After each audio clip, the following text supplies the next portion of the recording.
in tribute to Jamaicans in the diaspora. Wherever you go, you shine. You make us proud. Despite our challenges at home, you never give up on us. Our sincere thanks. Wherever you go, shine.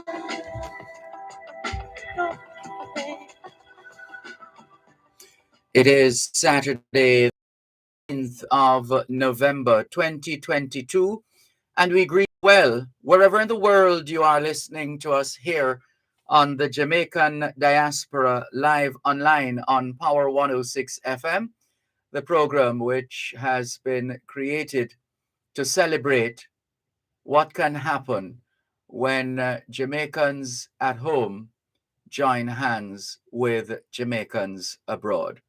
We welcome those of you listening to us and watching us far and near. It's good to have you on board. Welcome those listening to us on 106.1, 103, 106.5, 106.7, and 106.9. From Moran Point to Negril Point, from the Goat Islands to Gleaner Point. This is Power 106 FM, serving Jamaica and the diaspora. Hello to those tuned in via the Power 106 FM app, which you have downloaded from the App Store or the Google Play Store, depending on the nature of your device. Downloading is free. Listening is free whenever, wherever. We acknowledge those who have dialed a designated number to listen to Power 106 FM from the United States and the United Kingdom. Those in the US who wish to dial a number to listen to Power 106 FM can call 631-359-8281, 631-359-8281.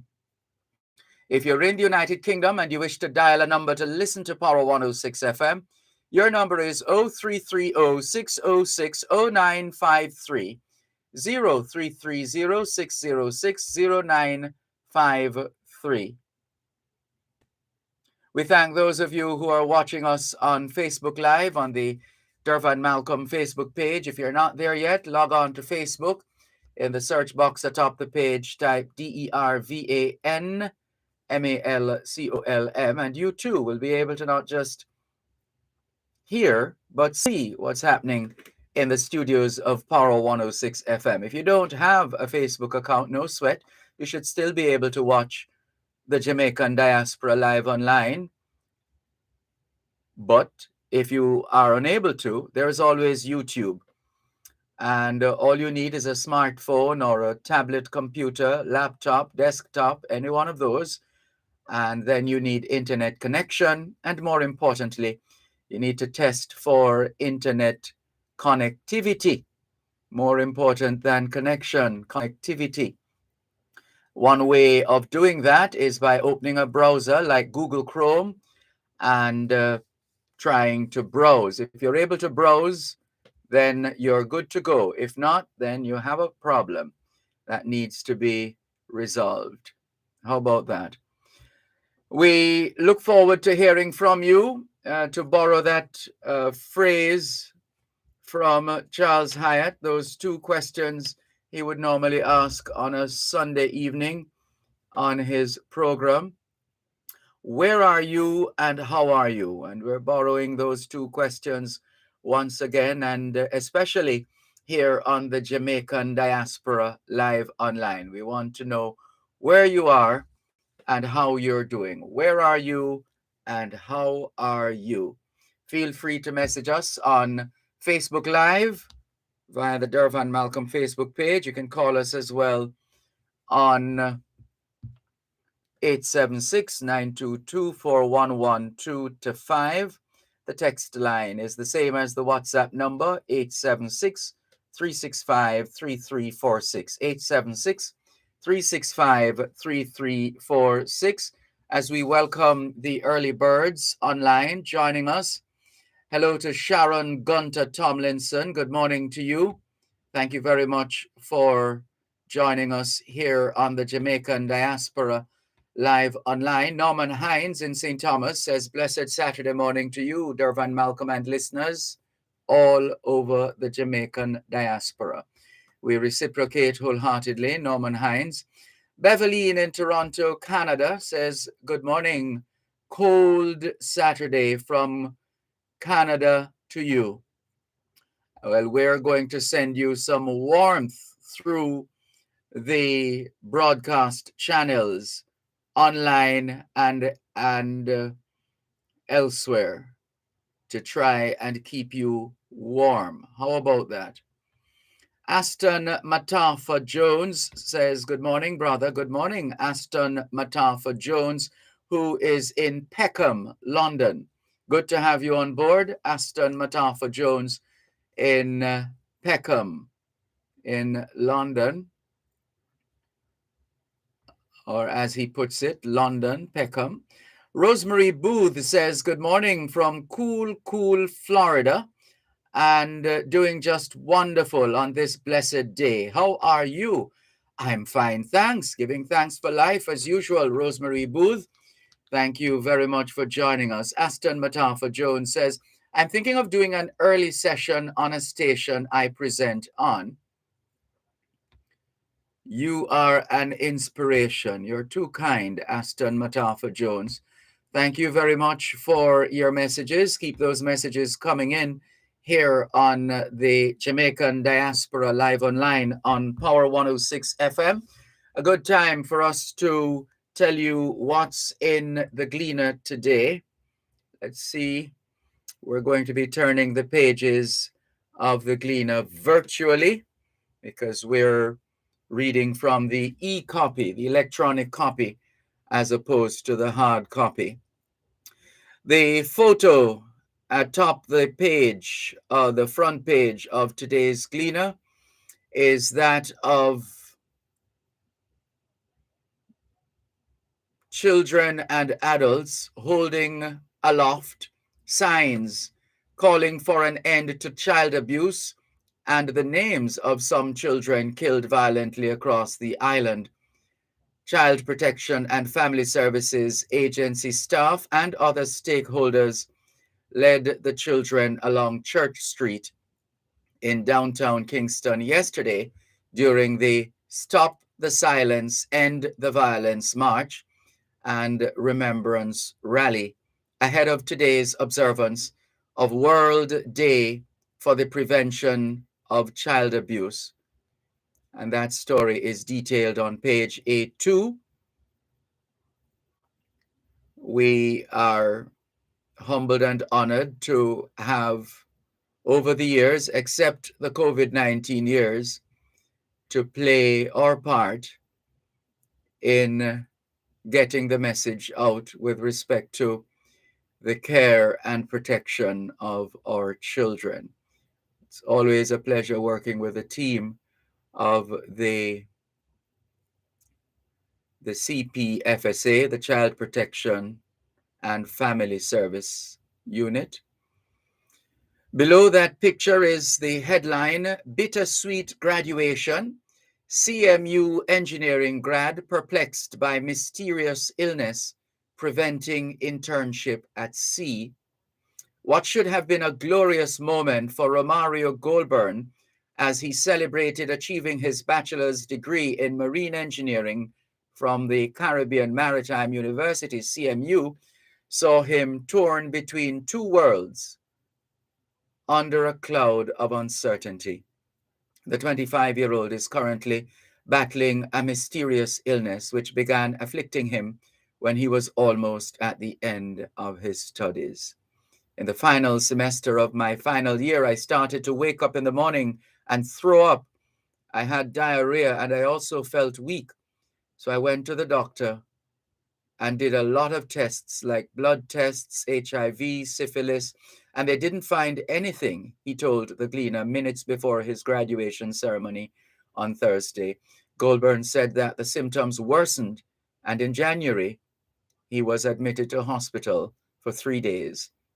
He underwent another battery of tests, which included stomach and endoscopy and a colonoscopy, but still his doctors have been left stumped.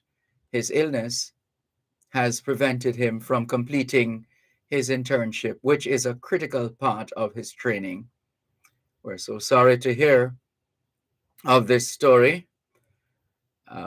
There's a number here for those who wish to contact Romario Goldburn. He says persons able to assist Romario Goldburn can contact him at 876-470-6681.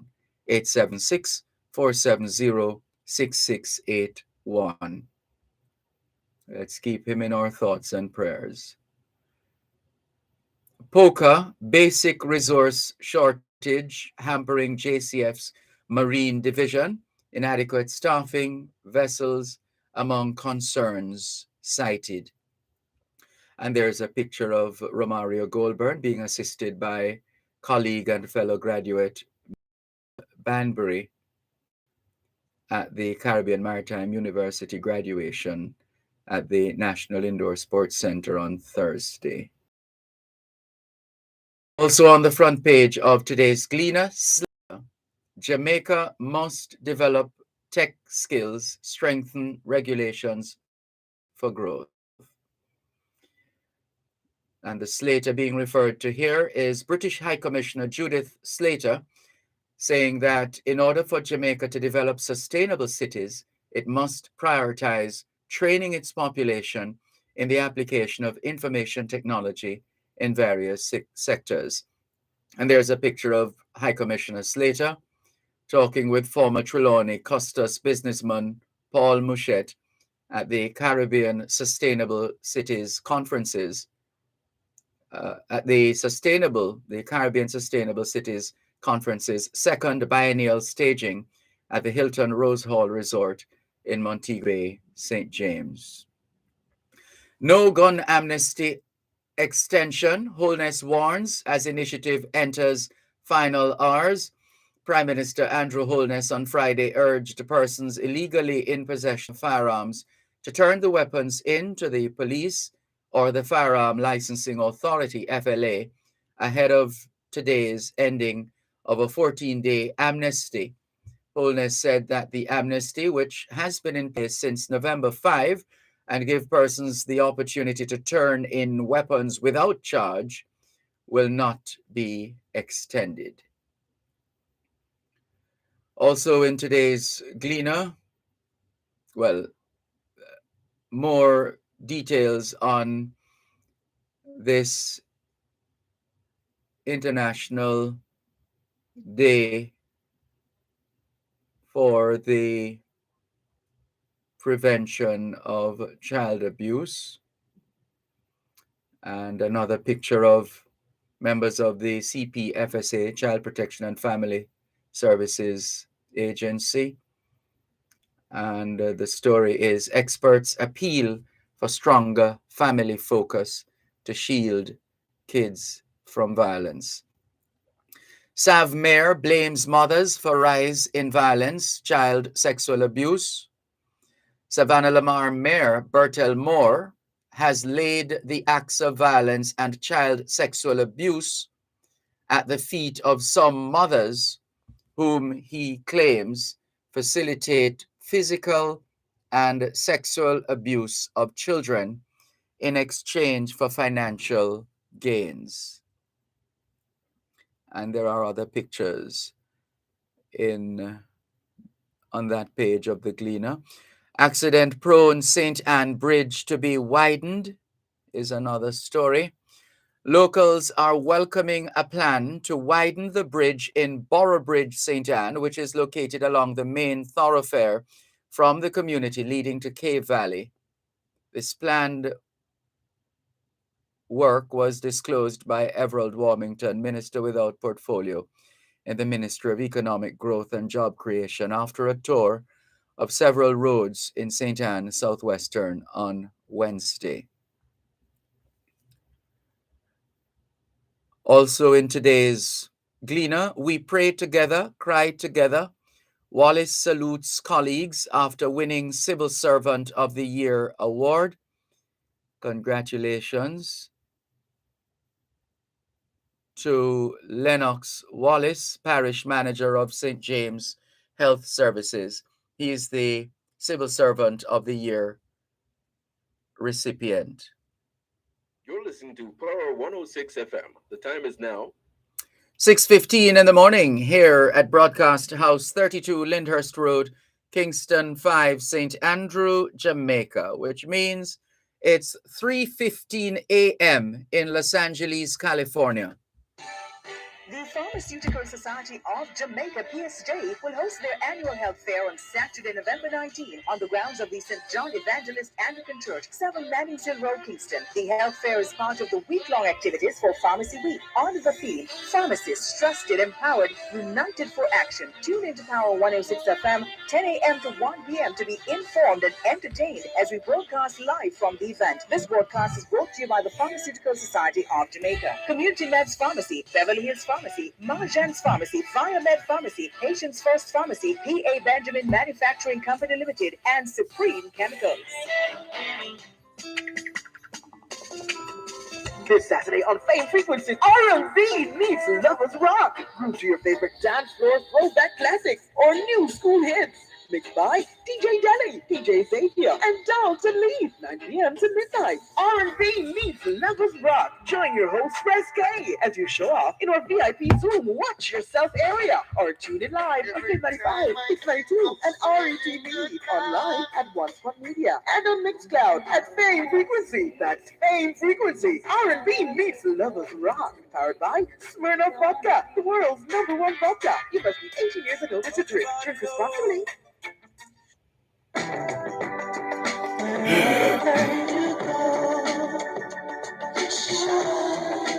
In tribute to Jamaicans in the diaspora, wherever you go, you shine. You make us proud. Despite our challenges at home, you never give up on us.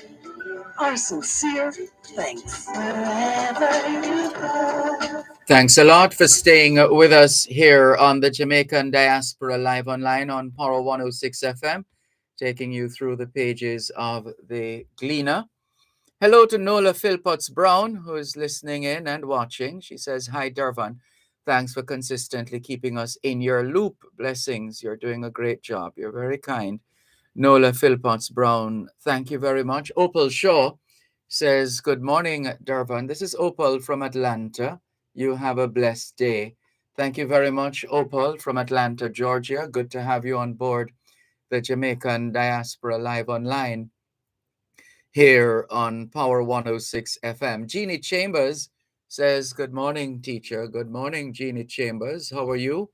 Thank you very much for joining us.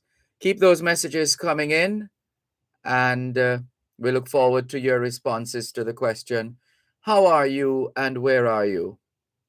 How are you and where are you? What's happening where you are? Has it started to snow where you are yet? I believe so. I've been seeing some pictures already coming in, and we hope, whatever the situation weather-wise, that we will all be able to, especially those who experience winter, that we'll all be able to ride out whatever storms shall come our way. King's mother ordered to give cops access to phone is another story in today's Gleaner. Amoy Leon Issa, the mother of 9-year-old Gabriel King, and there's a difference in the pronunciation of that name. If it's spelled Gabrielle, it means it's reference to a female. It's a female name. With just one L, it's a male name. So it's Gabriel, that's the male name. Gabrielle is the female. So Amoy Leon Issa, the mother of 9-year-old Gabriel King, has been instructed by the St. James Parish Court to give the police access to her cellular phone to aid the investigation into her son's January 13 murder, and that should be done by November 24. Presiding senior parish judge Sasha Marie Ashley made the order on Friday. The ruling was in relation to a production order that the Jamaica Constabulary Force, JCF, had made for access to her cellular phone, which she had refused to grant. Also making the news in the Gleaner, 2 perish in St. Anne crash, and you should see the state of the vehicle. Condolences to those who perished. It's a picture of the bus involved in Friday's fatal crash along the Lowlands main road in St. Anne. We're well over 400 road fatalities now since the start of the year. Well over 400. What a tragedy. Convicted for kidnapping, murder, await fate. 2 alleged members of the Bubba Gang, who were convicted for the 2011 kidnapping and murder of a businessman in Russia, Westmoreland, were remanded this week for the completion of their sentencing on November 25 in the Home Circuit Court. The Good Heart section of the Gleaner, with the headlines, Love Your Skin, urges advocate Sharianne Henry, and Discovery Bauxite offers $8 million in scholarships. Excellent. Now let's look at the diaspora pages of, or the diaspora page of the Gleaner today. You are the cream of the crop, Grange. Jamaica National Awardees feted in Toronto. And there is a picture of Lincoln Downer, Jamaica's Consul General in Toronto, Canada, or as the term correctly goes, Jamaica's Consul General at Toronto. Bishop Dr. Lennox Walker, Letna Allen Rowe, Dr. Upton Allen, Marsha Brown, and Olive Parkins Smith, along with Cynthia Reyes, who received a national honor in 2016, and Olivia Grange, Minister of Culture, Gender, Entertainment, and Sport, along with Brandis Denham Jolly. We had the pleasure of interviewing Mr. Jolly some time ago, more than a year ago.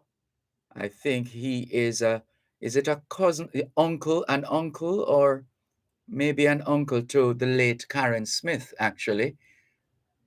I recall her excitement when we told her we were going to interview her uncle. Yes, so these are Jamaicans who have been honored. And the story is the recipients of Jamaica's national honors and awards for 2020 to this year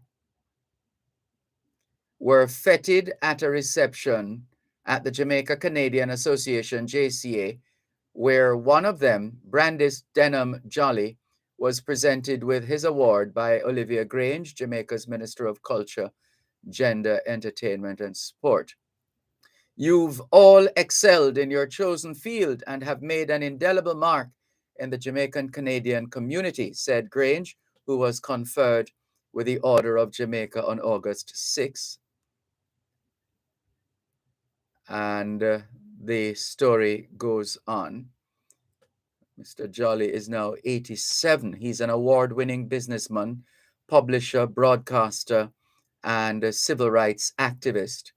He received the Order of Distinction in the rank of officer for contribution to the Jamaican diaspora in Canada and philanthropy. And let's just give you some more. Denham Jolly is a man of the people, a business mogul, civil rights activist.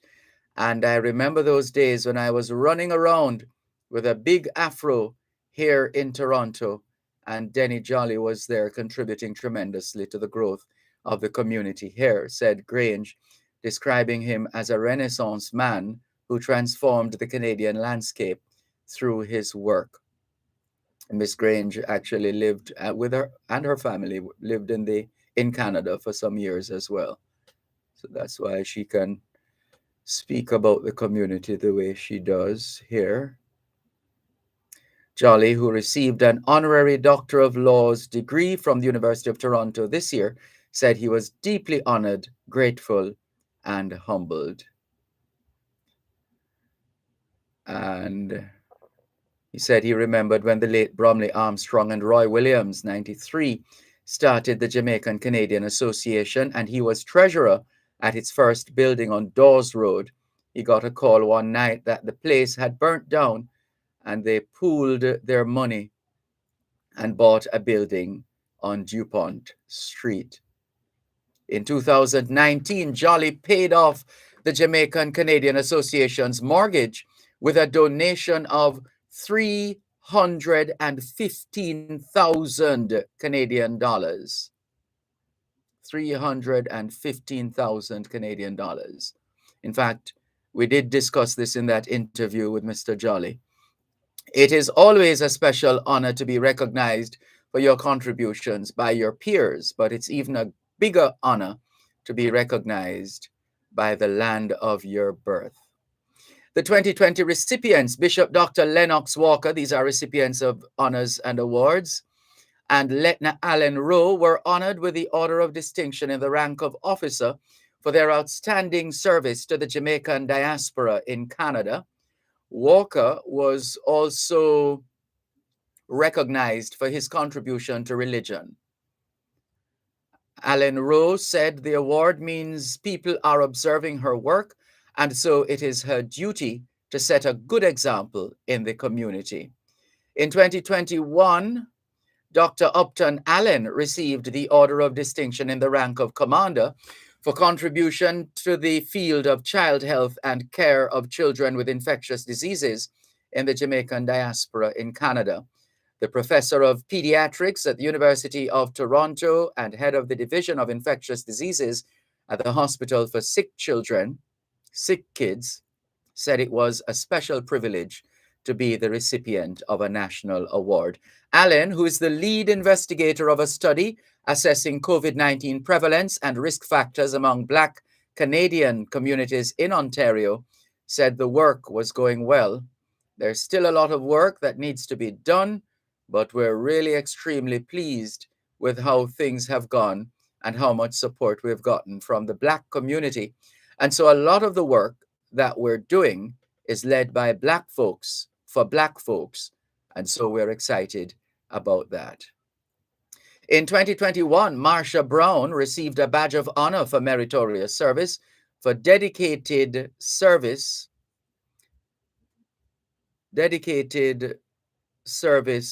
to in the field of philanthropy to Jamaicans both locally and in Jamaica. And the story goes on. Carol Phillips, who was not in attendance, received a badge of honor for meritorious service and for outstanding service to the Jamaican consulate in Toronto and the diaspora. Olive Parkins Smith, who received a badge of honor for meritorious service for outstanding contribution to the Jamaican diaspora in Canada this year, said she was humbled. And Adoma Patterson, immediate past president of the Jamaican Canadian Association, gave a tribute to Dr. Jolly, and Jamaica National made a presentation to him. Hamlin Grange, that's Ms. Grange's brother, who used to work on Power 106 FM on the program called Good Evening Jamaica. So Hamlin Grange paid a special tribute to his sister, Olivia. Below that, Ambassador Marks hails winning candidates of Jamaican heritage in U.S. midterm elections. And we want to tell you who those candidates are when we come back from this break. And as we welcome Grace Shim and Violet White, we'll read your messages in just a moment. You're listening to Power 106 FM. The time is now 6:30 in the morning here at Broadcast House, 32 Lyndhurst Road, Kingston 5, St. Andrew, Jamaica, which means it's 2:30 in the afternoon in Addis Ababa, Ethiopia. and distributors are the island-wide distributors of the popular Maxxis tires, plus Sumitomo, Falcon, and Solidil. For batteries, Mayatsu, AC Delco, and for lubricants, it's Petro-Canada. Visit us at 87 to 91 First Street, Newport West. Telephone 901-6612 or 383-4363. Chad and Distributors Limited, your place to retire. The Pharmaceutical Society of Jamaica Fair on Saturday, November 19, on the grounds of the St. John Evangelist 7 Manningsville Road, Kingston. The health fair is part of the week-long activities for Pharmacy Week. On the theme, pharmacists, trusted, empowered, united for action. Tune into Power 106 FM, 10 a.m. to 1 p.m. to be informed and entertained as we broadcast live from the event. This broadcast is brought to you by the Pharmaceutical Society of Jamaica, Community Meds Pharmacy, Beverly Hills Pharmacy, Marjan's Pharmacy, Med Pharmacy, Patients First Pharmacy, P.A. Benjamin Manufacturing Company Limited, and Supreme Chemicals.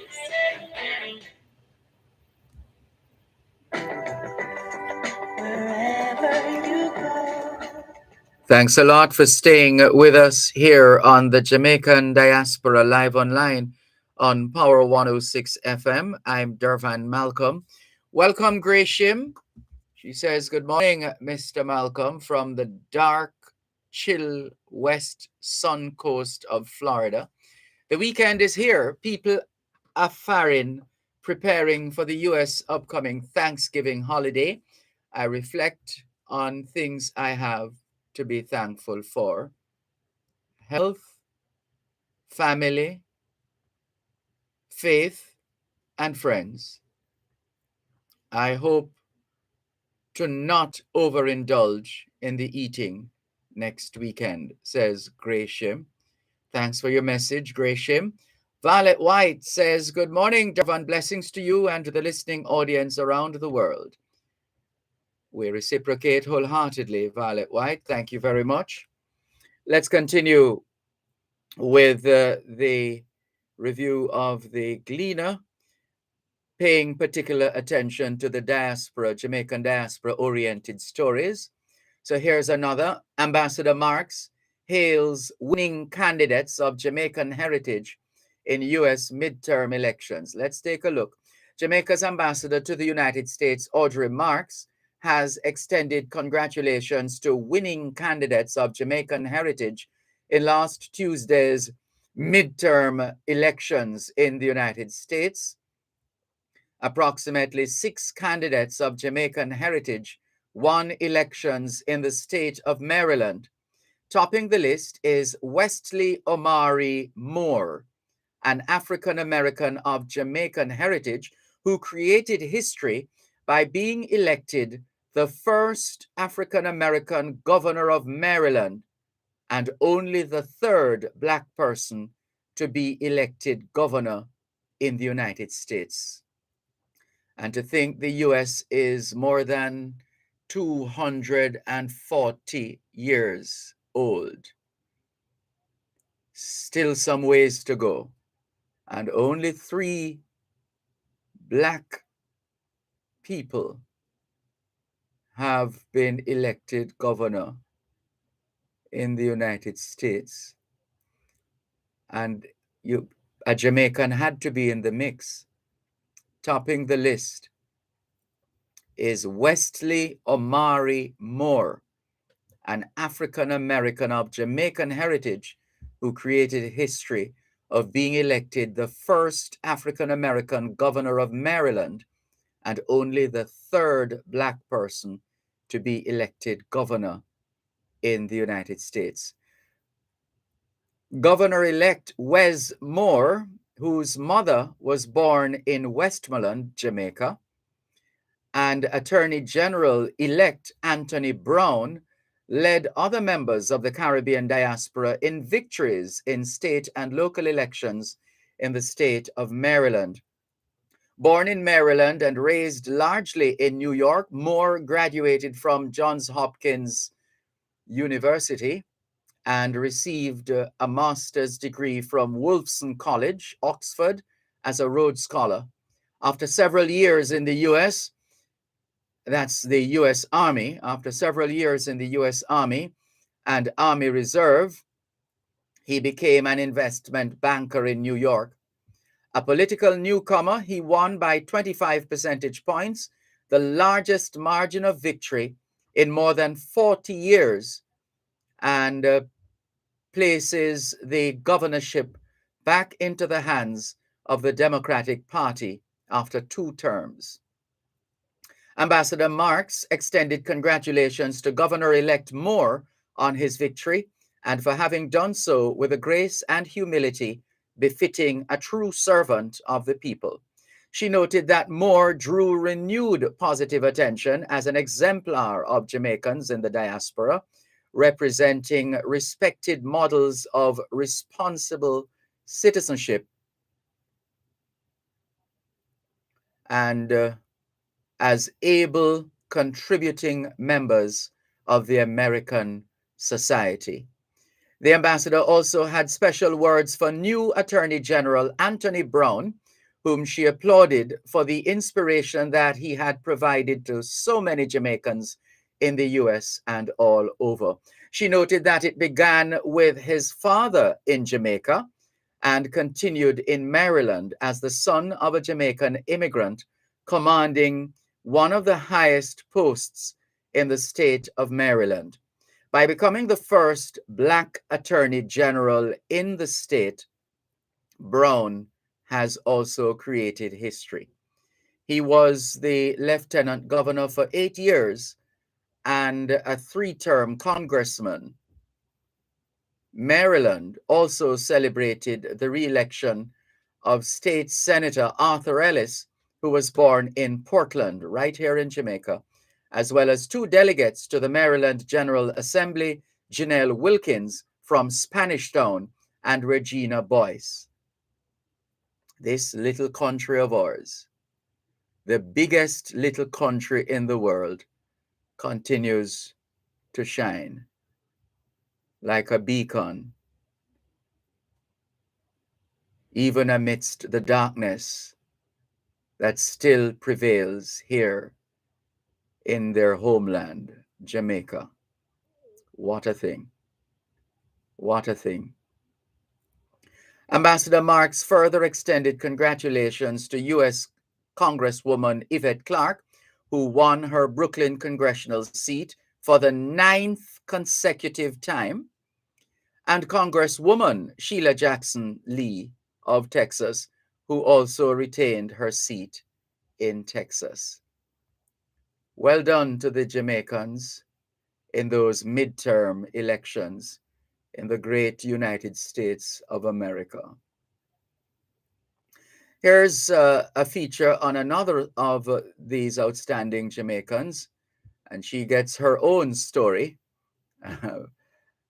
Lorian Sales, S-A-Y-L-E-S. Lorian Sales, elected to Maryland Council. Here we go again. First Black and first Jamaican to hold that office. Lorian Sales, whose parents are Jamaican, made history on November 8 when she became the first Black woman and the first of Jamaican heritage elected as a council member at large in Montgomery County, Maryland. As a council member at large, Sales will oversee a population of just over 1 million people and a budget of over $6 billion. She previously served as a council member, but ran in the November midterm elections for her new position and won, securing the 2nd largest vote total. I'm honored and deeply excited by this victory at the polls. I ran on an agenda of inclusiveness and emphasized equality and empowerment for all, she said. There are 4 at-large council members for the county. The other 3 members were all re-elected on November 8. The total council members and council members at large is 11. Sales has earned a reputation as an experienced leader, change agent, policymaker, and advocate who believes in strategic self-empowerment. Before her election, she was the first African-American woman elected to the Gaithersburg City Council in 2017. She was appointed a member of the Montgomery County Community Action Agency, elected president of the African American Democratic Club, elected vice president of the Montgomery County Young Democrats, appointed to the Economic Development Committee and Education Enrichment Committee, and several other regional boards, as well as local civic and community organizations. I look forward to using this opportunity to implement my smart vision, she says, used as an acrostic with each letter standing for something. So let's see what it is. So she says, I look forward to using this opportunity to implement my smart vision, strategic commitment, which is a strategic commitment to help the residents of our community, especially those who are underserved, underrepresented, and less fortunate, she said. Well, I was looking forward to what each letter meant in the acrostic SMART. I'm not seeing that. I guess once we search for Lorian Sales on Google, we'll be able to find it. So that's the diaspora page of today's Gleaner. Every Saturday, there's at least one page dedicated to stories about Jamaica and Jamaicans in the diaspora. All right, let's see if we can bring this to a close shortly. The letter of the day: work together to help men be positive role models. Indeed, we must. Tolerance is key to prosperity in Zimbabwe. The editorial of today's Gleaner: research needs funds. Indeed. Genesis intent based on peculiar markers. That's another letter to the editor. And SOEs are ineffective, writes Brittany Campbell of Northern Caribbean University. Let's give you a bit of this letter. While we agree that a half loaf is preferable to none, but this is hardly the time to squander resources. To tackle the sharp rise in criminal activities, the government has declared states of public emergency, SOEs, in a number of parishes. While that is a move to help address the issue, the imposition of SOEs may have an opposite effect. Why was the SOE disclosed beforehand? In my opinion, the criminals and gang members would take this as a warning and leave the parishes where SOEs are imposed before the law enforcers arrive. It is counterproductive because the goal is to decrease the issue and prevent it from spreading to other parishes. It would have been more effective if it had been an island-wide SOE. That way, criminals and gang members wouldn't have somewhere to hide out or conceal their weapons. Why bother trying to reduce crime in some parishes while criminals continue to travel and infest other parishes with their illicit activities? There's a flaw in the way law enforcement personnel choose to inspect or stop vehicles at various checkpoints. What kind of intelligence or intellect does the police force use to determine which vehicles to let through? They frequently only give the people in the cars a quick glance before letting them pass. Although some people may appear to be good-hearted and well-dressed, appearances can be deceiving. At the various checkpoints, comprehensive vehicle inspections are required. In addition, women shouldn't be exempt from the searches because they have previously been implicated in concealing or carrying weapons. What about a crime plan that would actually work? Based on the country's crime rate, implementing SOEs is only the tip of the iceberg. Further fieldwork is required. Again, there are always, let's come back to this letter from Brittany Campbell. You're listening to Power 106 FM. The time is now 15 minutes to 7 o'clock in the morning here in St. Andrew, Jamaica, which means it is 11:45 in the morning in Bamako, Mali. The Issa Manning Cup schoolboy football competition is in full swing, and Power Play will bring you live reports and updates on the football matches. Listen to every Tuesday at 7:15 p.m. right here on Power 106 FM. Live reports will be brought to you by Chada Distributors Limited, KFC, and Alice Duane and Company Limited.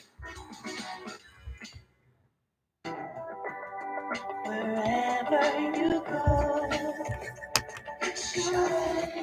Thanks a lot for staying with us here on the Jamaican Diaspora live online on Power 106 FM. Still streaming live on the Gleaner's website, go-jamaica.com. We're spending a little time on this story in the Gleaner because this is one of the stories of the week here in Jamaica, just in case there are members of the diaspora curious to find out what's the news of the week. Well, this is one of them, and this is a letter to the editor in relation to the declaration of additional states of emergency here in Jamaica. And so let's see. Again, there are always loopholes, says Brittany Campbell of Northern Caribbean University. Again, there are always loopholes and corruption in the system, making initiatives like the SOE futile. Some of the checkpoint officials will give the criminals the go-ahead instead of charging them because they are friendly with some of the gangsters. So how do we solve the issue when law enforcement is aiding criminals in their activities? It will take a collective effort for the criminals to stop committing crimes. The law enforcement officials ought to follow the law and remain honorable, and people in the community ought to denounce criminals and their illegal acts. Together, we can make Jamaica a safer place to live, says Brittany Campbell of Northern Caribbean University. Let's see what else is happening here. The cartoon in today's Gleaner is a double frame. In frame number 1, an individual labeled Tufton is speaking at a lectern, from behind a lectern labeled government, and he supposedly says, "We'll disburse $50 million to Jamaicans for public health research soon." And in the other frame, a female looking quite perplexed, standing in a mess. And she supposedly says, if NSWMA collect the garbage on time, we could have better public health. And me do my research for free. All right. Thank you very much for that. Other stories, the column today from Tony Deal, "Will the real Shakespeare please stand up?" Ronald Sanders writes, "Fearless fight for climate fairness." "Let's paint Ochi pink this Sunday" is another story in today's Gleaner. The resort town of Ocho Rios will be painted pink on Sunday, November 20, that's tomorrow, as the Jamaica Cancer Society St. Anne St. Mary branch stages its annual Pink Run Walk fundraiser. We've covered that event over the years. Looking forward to doing that again.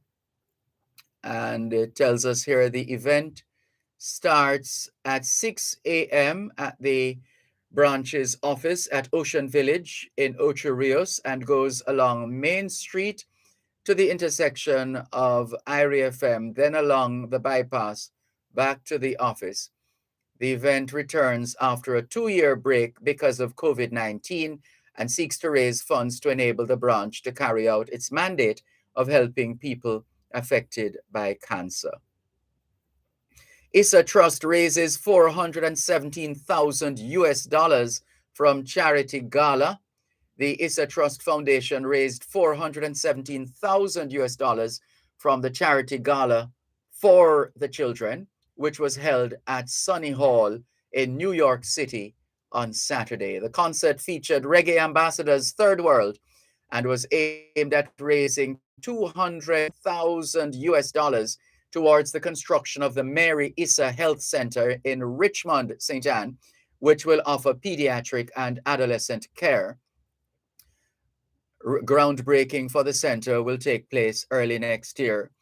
And that location is quite appropriate too. That has become the metropolis of St. Anne, Richmond. And let's continue. Golding's brain, heart transcend color, says Campbell. And the story is People's National Party, PNP General Secretary Dr. Dayton Campbell has slammed Jamaica Labour Party's JLP Area Council 2 Chairman Everald Warmington for controversial racial comments, arguing that opposition leader Mark Golding's electability transcends the color of his skin. Campbell insisted Sunday that the content of Golding's character was what was important. And the story says Golding, who is white, came under blistering attack from Warmington, Member of Parliament for St. Catharines Southwest, in a racially laden speech to partisans at a St. Catherine Northeastern constituency conference on November 6. And the classifieds section of the Gleaner, teeming with information. And there are also a couple of death announcements. PNP will redevelop the road maintenance fund, says Michael Phillips. Michael Phillips, Shadow Minister of Transport and Works, says should the People's National Party, PNP, be voted back into power, they will redevelop the road maintenance fund. We will re-establish a road maintenance fund because it is the right thing to do, said Phillips, who was one of the 5 presenters at the PNP's inaugural Time Come to Put People First town hall meeting. In the sports section of today's Gleaner, proper planning will be key to success. Miller. Scorpions face Red Force in Super 50 final today in Antigua and Barbuda. Champions Cup returns with rematch tournament debuts. A World Cup for Messi, finally? That's a question. And Haile Selassie finish off St. Catherine. Saka ready to thrive at World Cup after racist attacks. Thomas signals selectors with unbeaten 77. Main injury, I beg your pardon, Mane. This is the Senegalese. Yes, this is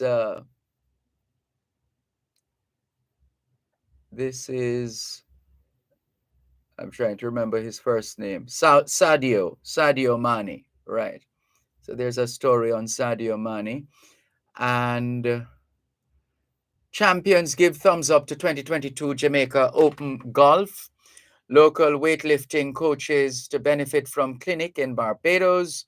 Road racing back in stride after COVID, says Alfred Frano Francis, the king of road races, in terms of organizing road races. Burke close to deal with Red Bulls is another of the sports stories. The usual cartoons and crosswords and all kinds of other information of a historic and other nature. Storytelling Foundation has a fun-filled week, we're told. Initial casting announced for the Harder They Come musical. All right. That's good. And there's some lovely pictures here. These pictures are sharp. Lovely, lovely pictures. Looks like Sterling Asset Management has had another sterling year. The public procurement pages, the Government of Jamaica public procurement pages are replete with tenders, and those who are searching for those opportunities, well, there you go.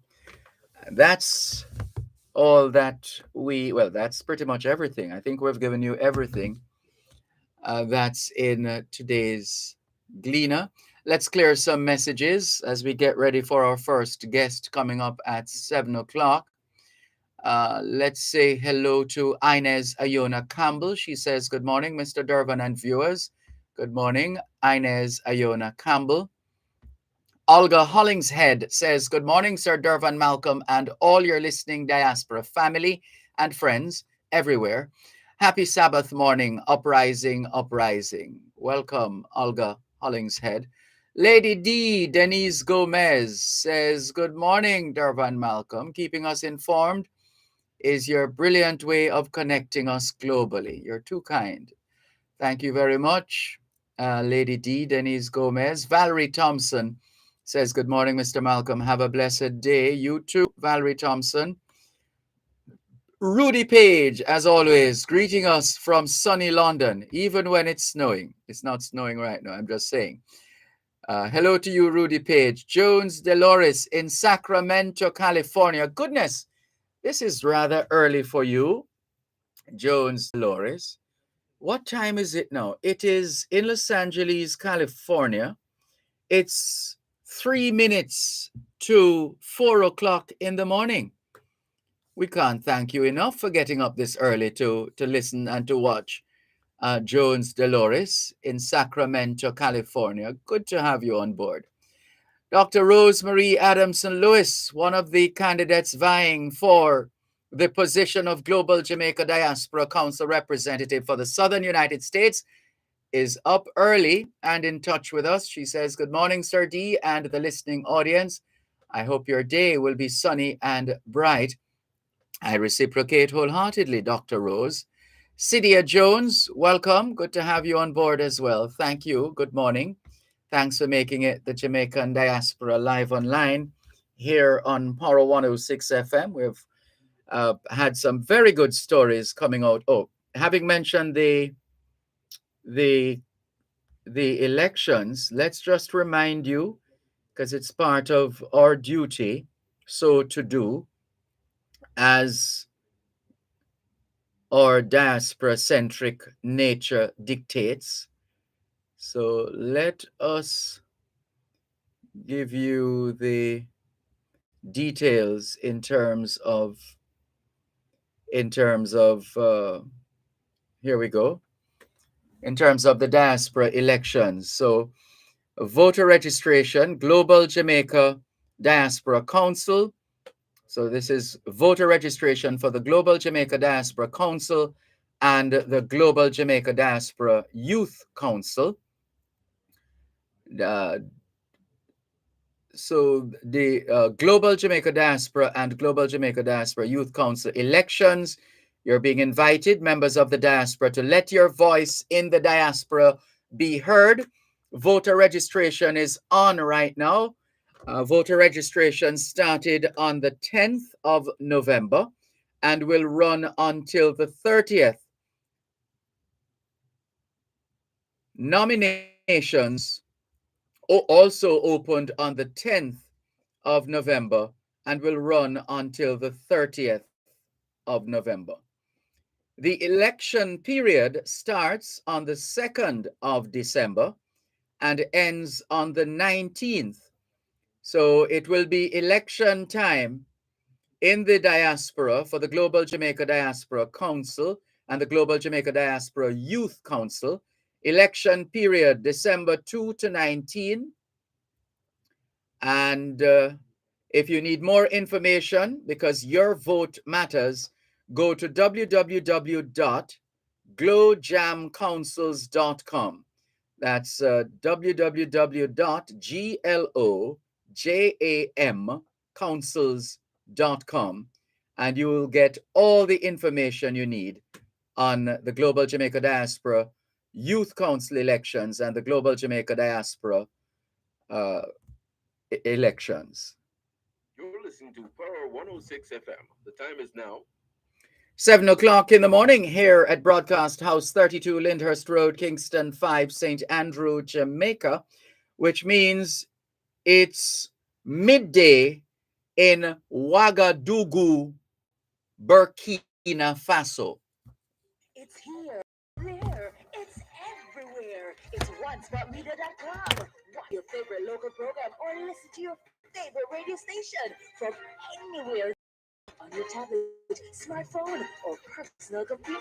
Download the app now and keep up to date with your favorite local programs on TVJ. Check us out at onespotmedia.com. Follow us on Instagram, facebook.com/onespotmedia, and subscribe now. OneSpotMedia.com.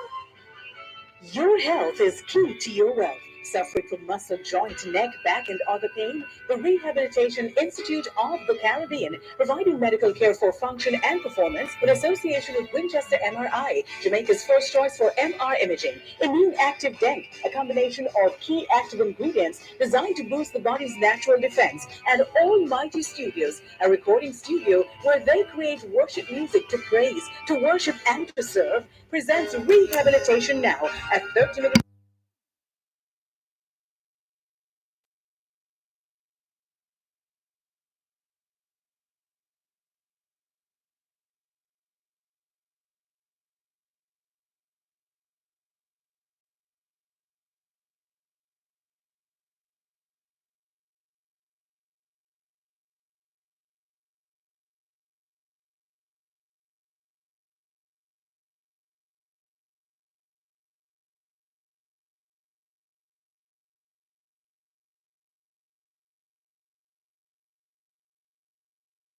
Go. Thanks a lot for staying with us here on the Jamaican Diaspora Live Online on Power 106 FM. Still streaming live on the Gleaner's website, go-jamaica.com, live on your smart devices. And we're continuing the program. Right now, we're standing by to connect with Karen Wilson Robinson, Esquire. When you hear that term, Esquire, that is reference to the individual's position as a lawyer. And so we are going to learn more about a big event being put on by the Immaculate Alumni Association. And who better to tell us all about it than Karen Wilson Robinson, Esquire. Good morning. How are you? Good morning. Good morning. I'm welcome. How are you? I'm well. How are you? I am fine, thanks. Thank you so much for joining us here on the Jamaican Diaspora Live Online on Power 106 FM as we Thank you get for ready. having me. Oh, it's a pleasure. It is a real pleasure. Well, first up, let us hear from you. What does your school, Immaculate Conception High School, mean to you? Wow. That's a loaded question, actually. It's not that easy. Um, what can I say? It's my foundation, you know. Yes. Immaculate is where I um, learned how to be, how to be. I think uh, the principal or former principal once asked me why I do what I do, why I participate in the association. And I said, back then, Sister Maureen Claire, there was always this mantra, to whom much is given, much is expected, right? Yes. And that's what we learned there. We learned to be involved, to give back. We learned it was not all about academics. So it's the foundation. So that's what it means to me. It means that I can, you know, I don't know. It's like I think about that question, And that's what I come back to. It's the foundation. It's where I learned to be who I am. Yes, we got you. And you've been a member of the association for a little while now, haven't you? Why did you say yes in terms of your being a part of the association and making your contribution to Immaculate? It was time, I guess. I spent the college years building the career, and it was time.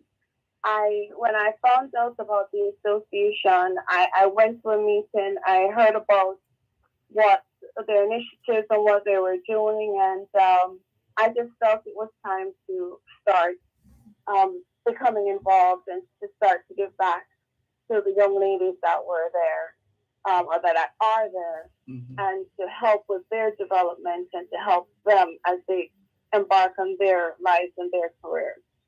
Yes.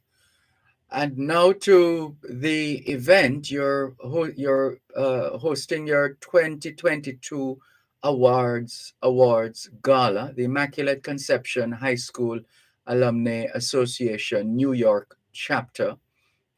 Uh, this has been going on for some time, but I would imagine you had a break due to COVID-19. Yes. In 2020, we were on track to celebrate our 35th, and of course, we couldn't do it in person. So we had already had all the plans laid out. We had secured our venue, etc. So now this is the first time we're coming back in person, and we just decided to proceed as if we were doing our 35th. So we're celebrating our 37th in a big way. We're reigniting what we would have done in 2020. So we're having our awards gala, which we typically would have every 5 years. I didn't realize that it's every 5 years. It would be typically every 5 years that we would have an awards gala. In the in-between years, we would have a dinner dance. Oh. So since we were deprived of that opportunity in 2020, we decided to move forward this year as it's the first year back. And we're excited to be back in person. We're excited to have that camaraderie, to be in a room with these phenomenal women and our guests, and to celebrate our honorees. Which we have 5 honorees, 3 of whom are Immaculate alumni, and 2 who are stalwarts in our community. As you may be aware, Leslie Samuel, former UJA president and Immaculate assistant treasurer, is being honored this year with our Founders Award for all the work that she has done in the community. We also have one of our original founders, Ethel Barnes, also being recognized with the Founders Award. And we have Eleanor Brown, an alumni who is an attorney and a professor of law at Penn State Law School. She's being honored with our Service Award. Dr. Trevor Dixon of Jaja Foundation is also being recognized this year. And I don't even have to start to tell you about all of his accomplishments and what Jaja Foundation has meant for our island home. But we're also recognizing him. And we're recognizing Wilton Williams, who we all know as DJ Prentice. DJ Prentice has been our DJ for the last, as long as I can remember, I think for over 20 years. He's been our DJ at our events, faithfully. And he typically celebrates his birthday with us at our functions. And this year we are recognizing him for his work and, what he has done in the community. So we're excited to be back in person. We're excited to celebrate these individuals. And we're looking forward to just having a great night. Mm-hmm.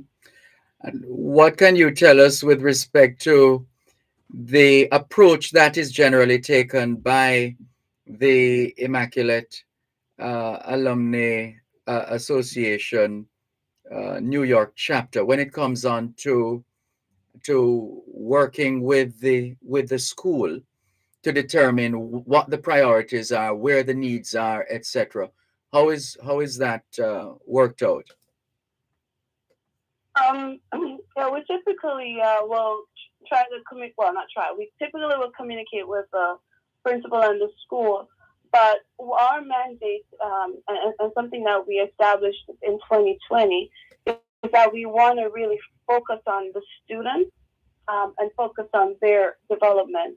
So part of that is we have quite a few scholarships that are for the most part needs based that we award to mostly the grade students going into sixth form. Again, parts of enhanced. Wherever the need arises, if we get a call from the school that there is a need for students, we try to answer that call. During the COVID, during the pandemic, we were very active in providing care packages to students. Because one thing we learned is that there were students that really did not have, that relied on being in school to have a decent meal. So we partnered with Union of, UJA and Last Chin Foundation, and we provided care packages to a number of students there. So we really try to answer the call where the needs are. We partner with other associations for larger initiatives. For example, we had done a food and nutrition lab a couple of years ago. But if they're in larger initiatives, then we do partner with the other associations so that, the more we work together, the more things that we can do. Relates to our chapter, our focus is the students and their development and trying to answer the call where the needs arise. Mm-hmm. And what of the targets? Do you set particular targets each year when you host this fundraiser, or is it just a matter of hoping that the contributions would be significant enough to help you achieve your goals? We do set our targets. We set the budgets and we set the target that we want to achieve. And this year, I think what we have done is we focused on sponsorship on ads because we recognize that can enhance and help our ability to get to our goal. But it's our first time back. It's one of the first events that there's a series of events over the next couple of weeks, but it's one of the first big events. So we are hoping that folks will use this opportunity to come out, that they will also have the need to get back out in person, so that camaraderie and being with others and being out and just having a good time. And everybody knows that Immaculate puts on a good event. We puts on a good time. So we have a great lineup with food, entertainment. Our entertainer this year is Steve Higgins. So we're hoping that folks will come out because they know they're in for a good evening. Yes, and they wanted to have an idea as well on in terms of the contributions to the school. Are there particular initiatives outside of what you've shared with us already? Initiatives, development of school plant, etc. Areas that were deficient or in need of support that you've, as an association, been able to contribute to over the years? Well, you may not be aware, but we were instrumental in starting the robotics club at Immaculate. We recognized that it's important for our young ladies to be involved in STEM and STEM activities. Sorry, tell us some more in just a moment, please. One moment, please. Listeners, our guest is Karen Wilson Robinson, president of the Immaculate Conception High School Alumni Association New York chapter. Healthy habits start with washing your hands several times per day with soap and water. If soap and water are not available, use Benjamin's hand sanitizer and rubbing alcohol. The time by Benjamin's is 7:15 in the morning here at Broadcast House, 32 Lyndhurst Road, Kingston 5, St. Andrew, Jamaica, which means it's 2:15 p.m. in Kyiv, Ukraine. The Pharmaceutical Society of Jamaica, PSJ, will host their annual health fair on Saturday, November 19, on the grounds of the St. John Evangelist Anglican Church, 7 Mannings Hill Road, Kingston. The health fair is part of the week-long activities for Pharmacy Week. On the theme, Pharmacists, Trusted, Empowered, United for Action. Tune into Power 106 FM, 10 a.m. to 1 p.m. to be informed and entertained as we broadcast live from the event. This broadcast is brought to you by the Pharmaceutical Society of Jamaica, Community Meds Pharmacy, Beverly Hills Pharmacy, Marjan's Pharmacy, Viomed Pharmacy, Patients First Pharmacy, P.A. Benjamin Manufacturing Company Limited, and Supreme Chemicals. This Saturday on Fame Frequency, R&B meets Lovers Rock. Groove to your favorite dance floor throwback classics or new school hits. Mixed by DJ Deli, DJ Xavier, and Dalton Lee, 9 p.m. to midnight. R&B meets Lovers Rock. Join your host, Press K, as you show off in our VIP Zoom Watch Yourself area, or tune in live on 695, 692, and RETV online at One Media, and on Mixcloud at Fame Frequency. That's Fame Frequency. R&B meets Lovers Rock. Powered by Smirnoff Vodka, the world's #1 vodka. You must be 18 years of age to drink. Drink responsibly. Wherever you go. In tribute. Thanks a lot for staying with us here on the Jamaican Diaspora live online on Power 106 FM. I'm Dervan Malcolm. Our guest is the president of the Immaculate Conception High School Alumni Association New York chapter, giving us all the details on the resumption of their annual anniversary fundraiser in early, and that is a big event, and we've already heard of those who are going to be honored. Leslie and Samuel, immediate past president of UJA and a member of the class of 74. Ethel Barnes, founding chapter member of class of 1966. Eleanor Brown, professor of law at Penn State. Dr. Trevor Dixon, founder and CEO of Jaja Foundation. And Wilton Prentice Williams, professional DJ toaster, will be honored as well. And that's Saturday, December 2nd. I beg your pardon, sorry. Friday, December 2nd. Yes, it got me too, sorry. Friday, the 2nd of December. Correct? Yes, that's correct. Friday, December 2nd at the Green Street Country Club in New Rochelle, starting at 8 p.m. All right, Tickets are $150. Right, we're gonna come back to that in a moment, but let's just go back for a moment. What you were telling us about the robotics in terms of the contribution that the New York chapter has been making to Immaculate. Yeah, it introduced it to Immaculate. As a matter of fact, our honoree President Samuel went to the school, had a meeting, and discussed the importance of robotics. And the enthusiasm that came out of that led to 2 clubs being started. And with the help of, JC, we were able to get that off the ground. And as you can see, year after year, we've had Immaculate students participate in the first global competition. This year, we had 2 young ladies on the team that participated in Geneva. We participate in the local competitions. They're getting geared up to do the FTC competition in March. And recently we just provided them with their own robotics field So they have their own designated area for their scrimmages, practices, and to get things off the ground.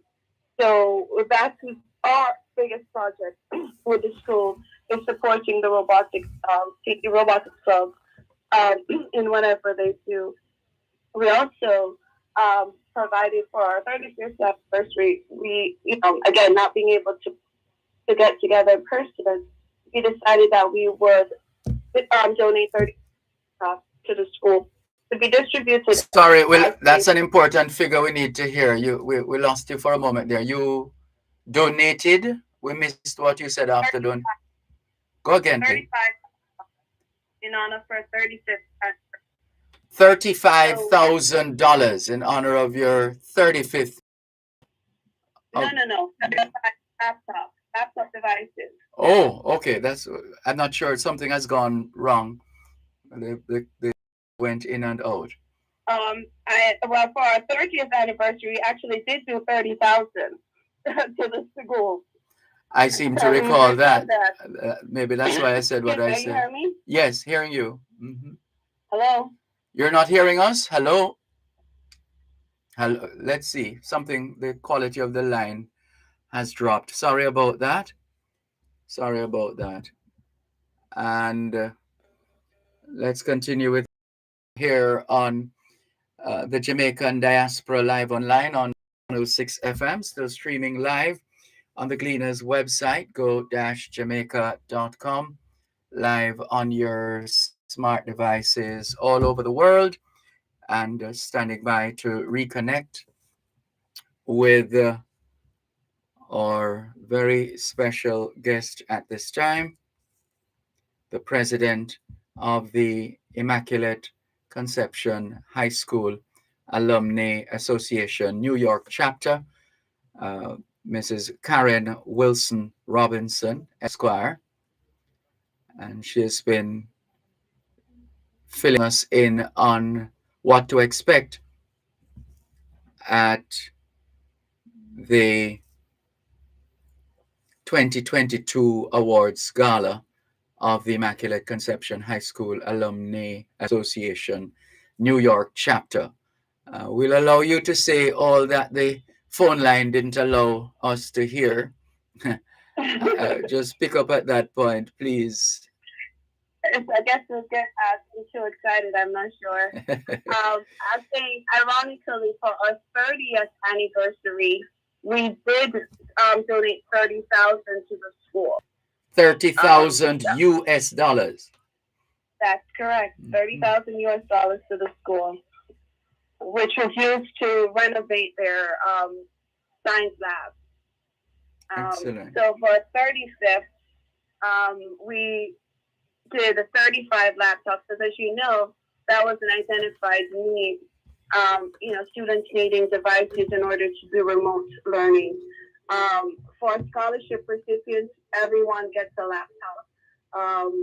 We also participated with UJA in order to do that because they had an initiative where we're able to get more laptops in a cost-effective manner. We always support our Team for Pen Relief. We provide all their accommodations, and we get together at the end of the meet to have a group dinner, and we invite other alumni to come out and support us as well. But overall, as I stated, our focus is the students. So most of our initiatives around scholarships, providing all their needs, uniforms, books, tuition, exam fees, laptops, etc. Oh my goodness, we do so much. I'm trying to think if I'm missing out on anything, and partnering again with the other associations for the bigger initiatives, building issues, etc. We had there was a issue with the water lines at the school. So there was a huge project to renovate, I guess, the water system and the water coming in off of the public water coming in and ensuring that they have potable water. we were involved in that project as well. So we answer the call wherever the need arises to ensure that we are making the lives of these young ladies and the life of the principal and the teachers a lot easier as they carry out their duties. So at your 30th, you did $30,000 in 2020.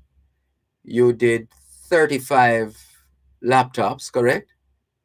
That's right. And we also established a 35th anniversary scholarship where we identified a grade 7 student that had a need, and we're funding her for her whole all her years at Immaculate. So her parents didn't have to worry about anything. We were her tuition, uniforms, books, all of her needs we are providing, and that came out of what can we do to honor or recognize her 35th in light of the fact that we could not get together. Mm-hmm. And so do you have a set target in terms of a project or initiative coming out of this year's fundraiser, or that is to be decided on? That is to be determined. Okay. So again, we'll talk with the principal, we'll collaborate, and figure out where the priority is, and then that will determine how we move forward. Okay, very good. So now let's talk about the event from the standpoint of the who, what, when, where. When is it again? Remind us. Where will it be? How can we get tickets? All that useful information that we need to have. Absolutely. It's Friday, December 2nd at 8 p.m. at the Green Tree Country Club in New Rochelle, New York. Tickets are $150 and they can be purchased by going online through our website. As soon as you go on our website, www.ICHSAA-New York chapter, you will see a flyer. You will see all the information. You can click on the link. You can purchase your tickets. You can purchase tickets by going to ICHS New York through Zelle. But you can always give me a call as well. Karen Wilson Robinson, 646-498-9816. That's 646-498-9816 to purchase tickets. So it's a funny thing. Our MC, our alumna, Audrey. Oh God, I don't know why I'm drawing a blank.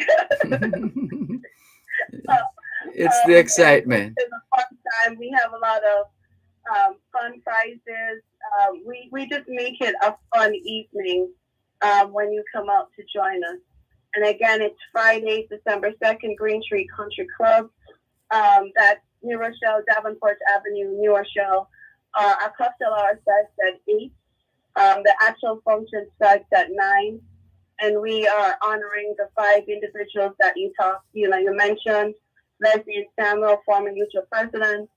Ethel Barnes, our founder, an original founder back in 1985. Eleanor Brown, professor at law at Penn State Law School. Dr. Trevor Dixon, founder of Jaja Foundation. And Wilson Prentice Williams, DJ Prentice, who has been our DJ for many years, more than 20 years, I dare say. Music is by Road International, DJ Oxdale, and we have a performance by Steve Higgins. So again, it's $150 per ticket. You can contact me, 646-498-9816. You can also contact our Vice President, Carlene Largy, 516-713-8270. At 516-713-8270. And you can go to our website at www.ichsaa-newyorkchapter.com, where you can purchase tickets, or you can buy by going to Zelle at ichsaanypay@gmail.com. Karen Wilson Robinson, Esquire, President of the Immaculate Conception High School Alumni Association, New York chapter. Thank you so much for sharing with us on today's edition of the Jamaican Diaspora Live Online. We wish for you and the entire Immaculate family a successful fundraiser in New York.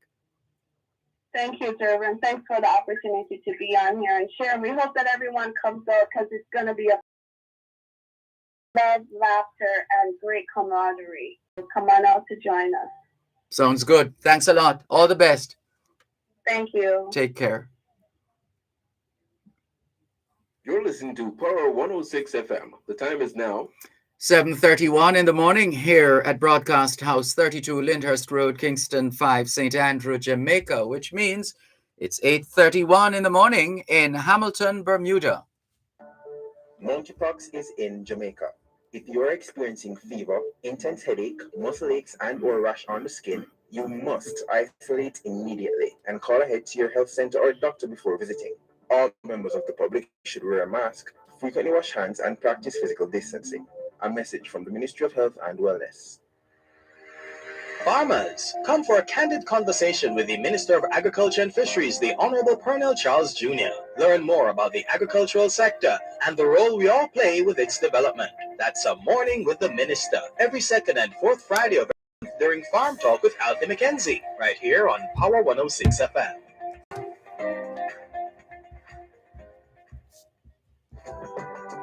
Wherever you go, in tribute to Jamaica. Thanks a lot for staying with us here on the Jamaican Diaspora Live Online on Power 106 FM. I'm Dervan Malcolm. We should greet Willie Wilson, who has joined us, saying good morning from Kojak Country Lifestyle YouTube channel, hearing you loud. That's good to know, Willie Wilson. And Diana McIntyre Pike says, good morning, Sir D and everyone. As usual, delighted to be on this program, and abundant blessings to you all, and to you too, Diana McIntyre Pike. And here's a gentleman we haven't had the pleasure of exchanging words with in quite a long time. No thanks to COVID-19, if you get the gist of what I'm saying. He is Atlanta-based attorney at law, Jamaican. Mr. Alan Alberga, how are you, sir? Well, I am as well as you. I perhaps better than I expect to be. Mr. Ambassador, how are you? All the better for hearing your voice, Alan Alberga. I tell you, I'm in Montego Bay looking out at a wonderful scene, something that I miss when I am where I am. Well, why did you have to go there now? I'm in a studio. I don't even know what's happening outside because I can't see outside. It's like talking about a good meal when you are not partying. You weren't partying. Okay, welcome home. Good to have you back on Jamaican soil. I don't recall us stamping your passport. How did that happen? As they say, where I'm from, I snuck in under the radar. But it's good. It's good to reconnect with you. How are things in Atlanta, or how were things when you left them in Atlanta? Well, there is, I tell you, it's too long a tale, but it's volatility, as you know, as politically. Okay. You know, coming on the heels of the recently held midterms. Exactly, and it was brewing before, and then we have outstanding after all the other states have cleared up their contest. We have the one contest that is left, which is a runoff between the two contestants, and that will determine the strength of the Senate. Oh. You know, the existing senator is a Democrat. He has to meet a threshold, and he failed to meet it by a couple hundred votes, which by U.S. population standards is of thousands of people. Mm-hmm. But it is a percent. He had to get a percentage. A 50%, he got 49, blah, blah, blah, blah, plenty. Mm-hmm. So there's a runoff December 6th, I think. Mm-hmm. All right. Well, we'll see how that goes. In terms of the Jamaican community in Atlanta, Georgia, now, how are things? How still being able to socialize and keep in touch and celebrate the country? Yes, you know, Jamaicans all over the country, all over the diaspora, always have an interest, varying degrees, of course, about interest in Jamaica. Mm-hmm. And of course, they celebrate when there's reason to celebrate. But there's also concern about the situation when there is need for concern. Because there's no, in my mind, there is no development at a good pace without the input of Jamaicans abroad. Yes. You know, so there's reason to be concerned when there is need to be concerned. You know what I mean? I understand. Yes. Yes. And, so mm-hmm. I am there trying in my little way to try to put in a little punch where I can to suggest one little way that we can improve our approach to development. As you know, I've been doing this for 30-odd years. Yes. But nobody listens. Mm-hmm. But well, for what it's worth, remind those of us who have forgotten and enlighten those who don't about that mission of yours. Well, it's simple this. I used to be a party supporter. Mm-hmm. And, you know, with independence, I thought we would, like all of us, have expectations about how to develop the nation. Yes. Because we didn't know. I mean, we were all growing up, learning how to become independent. Mm-hmm. So we just assumed that if we continued the way we were as a colony, that things would happen. That we would just automatically transform like a chameleon. Exactly. Mm-hmm. You know, it didn't happen with the developed countries. So, and as I traverse abroad, I realized that they started out even worse than we did. Because they didn't have what they call and promote today as democracy. They used to deprive people of votes. They used to deprive people of, in the beginning, they used to use people's labor without any compensation. They used to do all kinds of things. Both in England and in the very country that gave us this system, and in America, which is now promoting it as their own, they used to thrive on the backs of people who got no votes, that couldn't vote. We don't have that. We have people who have been voting from the 1944. People, I think Jamaicans need to learn about our past and how to, in the context of how we emerge today, how we can formulate something that can involve all of us instead of this divisive approach that we have emulated.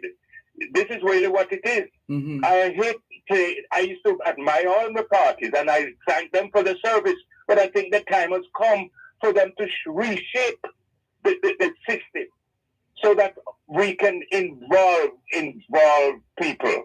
Instead of having people say, you this and I can do this, you can't do that. All that foolishness. So are you expecting those who haven't been able to achieve that level of success to try and take us forward?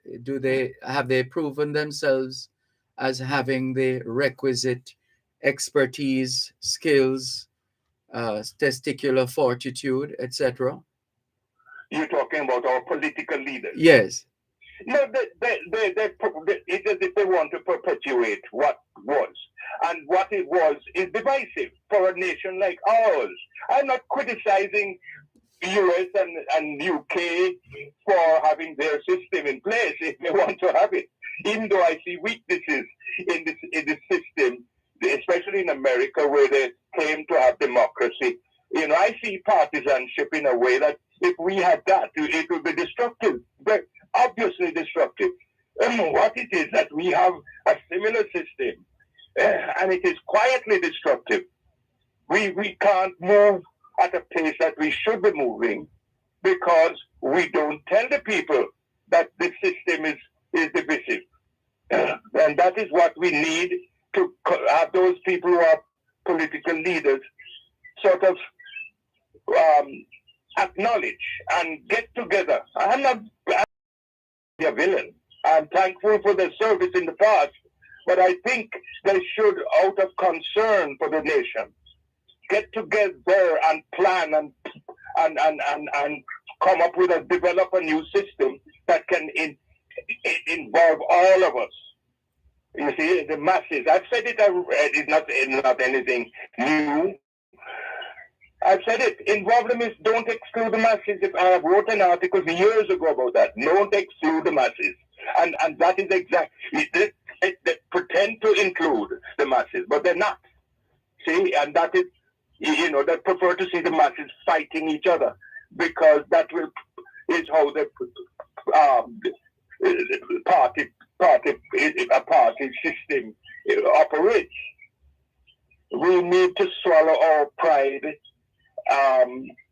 When I say pride, no, we need to let the word because I don't know what to proud of. No, but we need to realize and acknowledge that no one side, one half of Jamaica can do what Jamaica needs. Yes. And especially now that we've targeted 2030 as our goal for happiness, we must work towards it. We don't have much time. It's just a mere 7 years. You know. So where do we start? Who? Because again, it's going to keep coming back to a beginning. Who or which which individual, institution, or organization would command the respect and regard of the entire politician? I mean, do we have any statesmen and stateswomen who could lead such a charge? I can't say because, of course, I haven't been in here on a daily basis. But I would certainly, if called, I would certainly help anybody who is chosen to be the person.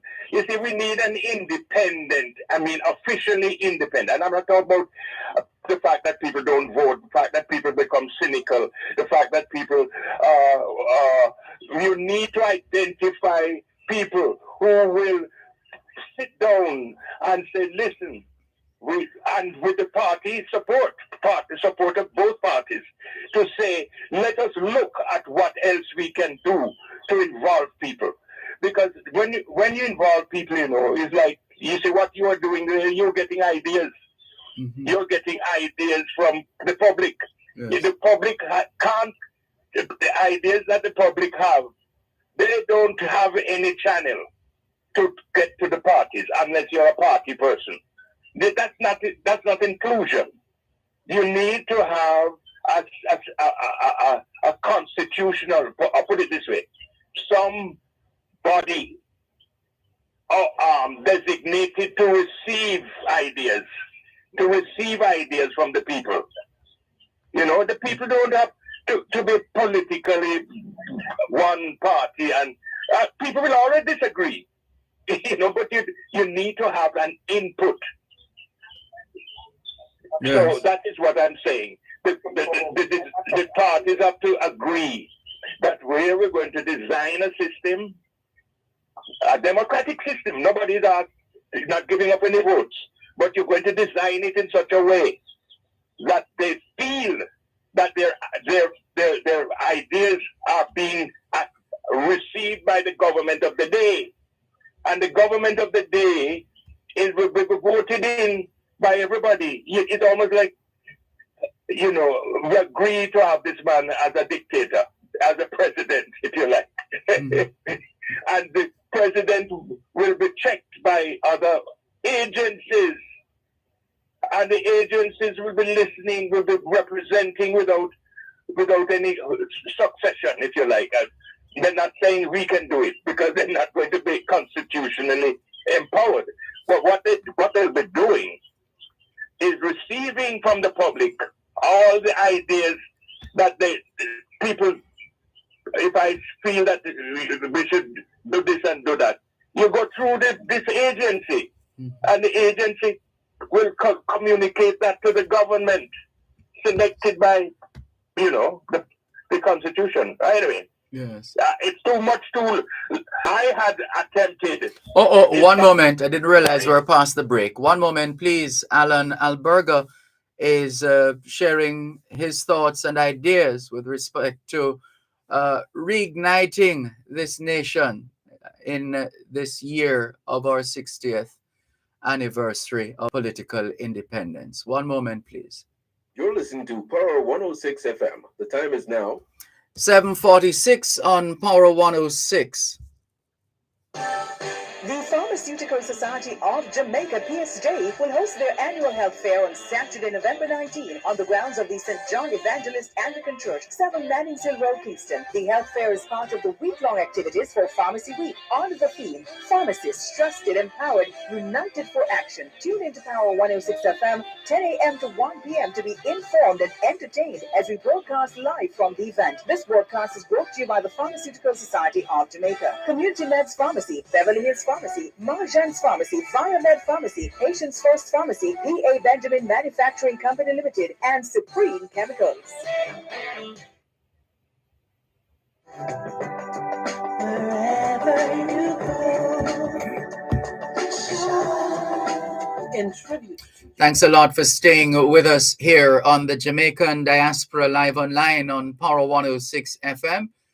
In this, our 60th year of political independence, having one of those discussions with Alan Alberga, Atlanta-based Jamaican attorney at law, who continues his mission to get us to understand and appreciate the fact that what we did in 1962 was perhaps not as transformational as it should have been or could have been.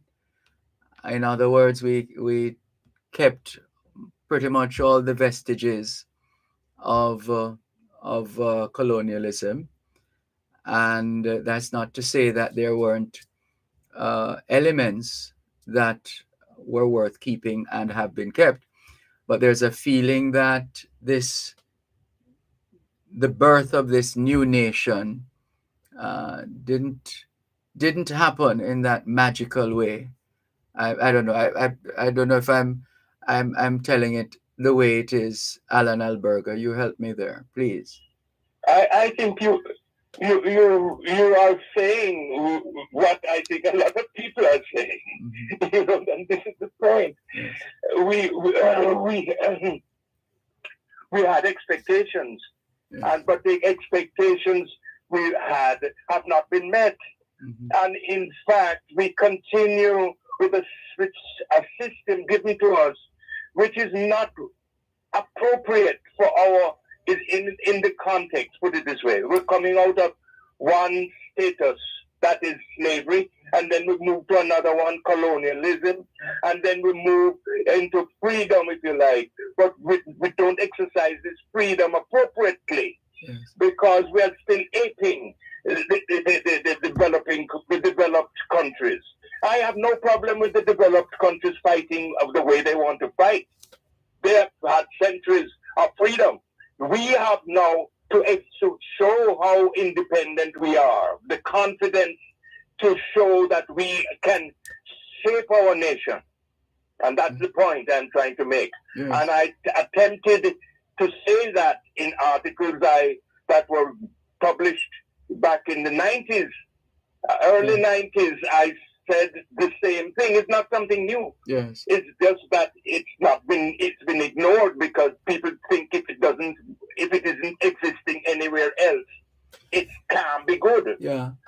That's the problem. We don't have the confidence of our people because we continue to tell the two parties, bless them, that continue to say we can still make things happen. And the other one said, no, they can't make it happen. We can make it happen. And so each time you go to an election, you get up one party say it can be done. The other one say it can't be done because, and the people, there's no ideological difference. I happen to know some of the decent people who went into politics back in my day. And I know they meant well. But once they get into this partisan mood, they don't listen to whatever, if you're not a member or supporter of their party. So it's a run around. We have essentially then tied ourselves up. That's it. We sabotage ourselves. I think they do because they're intelligent, educated people. I think they're perpetuating a system because they refuse to look at any other. Because it's good to be wherever you are in power. You know, I would suggest at this point, and you asked me a question, Dervan, I would suggest at this point, since the Prime Minister is the person in charge, that he should make the approach to the other side and say, listen now, let us spend some time quietly. As probably Bustamante and Manny did, I don't know if they did. They always seem to have been civil about it. Let's spend some time quietly trying to get a system designed, because we both know that when we get in power, people make demands that we can't meet. So let us see if we can unite the country and include the people as a Jamaican nation builder rather than a PNP or JLP. Let us see if we can get that system going. It's not easy. I know when you're born PNP or born JLP, it's hard to become anything else. But it can work. Yes. I know it can work. You're getting some support from Diana McIntyre Pike. She says, I share Alan Alberga's mission and happy to hear him on this program and hope to link with him while he is here. He and his wife took good care of me in Atlanta and know and share his passion for reuniting Jamaica. And I thank Diana. I hope to see her too before I go. Mm-hmm. But listen, my wife, no, you've mentioned my wife. She has been busy putting together a thing called Jam Facts. And it's about Jamaica. And in a very, very different way, she's advertising Jamaica's past, present, and will go up in the future yet. But I think it's very, not only informative, it's entertaining. And I just invite people to just check on www.jamfacts, JAMFACS.com. That there can be no better advertisement than looking at it and seeing what it is that she's trying to promote. And I have her support. I mean, I'm supporting her. Mm-hmm. So I'm a character actor. But I'm pleased. I'm pleased with her. I'm pleased with this presentation. Yes.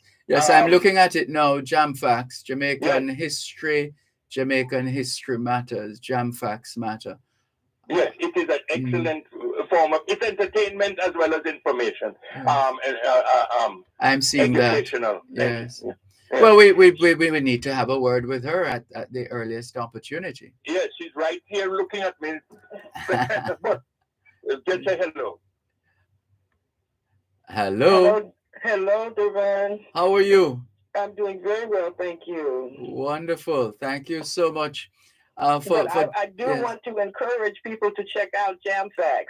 We call it an edutainment platform because it does educate and entertain, and it's really excellent if I do say so myself. Well, So tell us some more about it. Okay, it's a quiz-based program, and it has 30 quizzes on it, 30 categories, and each category has 20 quizzes, and you open up and you take the quizzes, and it gives you the correct answer and why that is the correct answer. And it's just really kind of an overview of all of Jamaica. It goes with language, it goes for culture, food, music, all kind of categories that are Jamaican. And so I'm just encouraging people to please look at it. And there are 3 free categories on there. All you have to do is register, and you can take 3. But it is a paid site, but this year, because of the 60th anniversary, it is very cheap. You can get it for a month for $6. Otherwise, it would cost, I think, $39 something, and you can get it for the whole year for $60 because this is the 60th anniversary. So I'm encouraging people to check it out. It's good for oldsters. It's good for youngsters. Lekam Samaj wrote a review in our recent newsletter about it. We send out a newsletter every month, except for December and January. It'll be combined because of the holidays.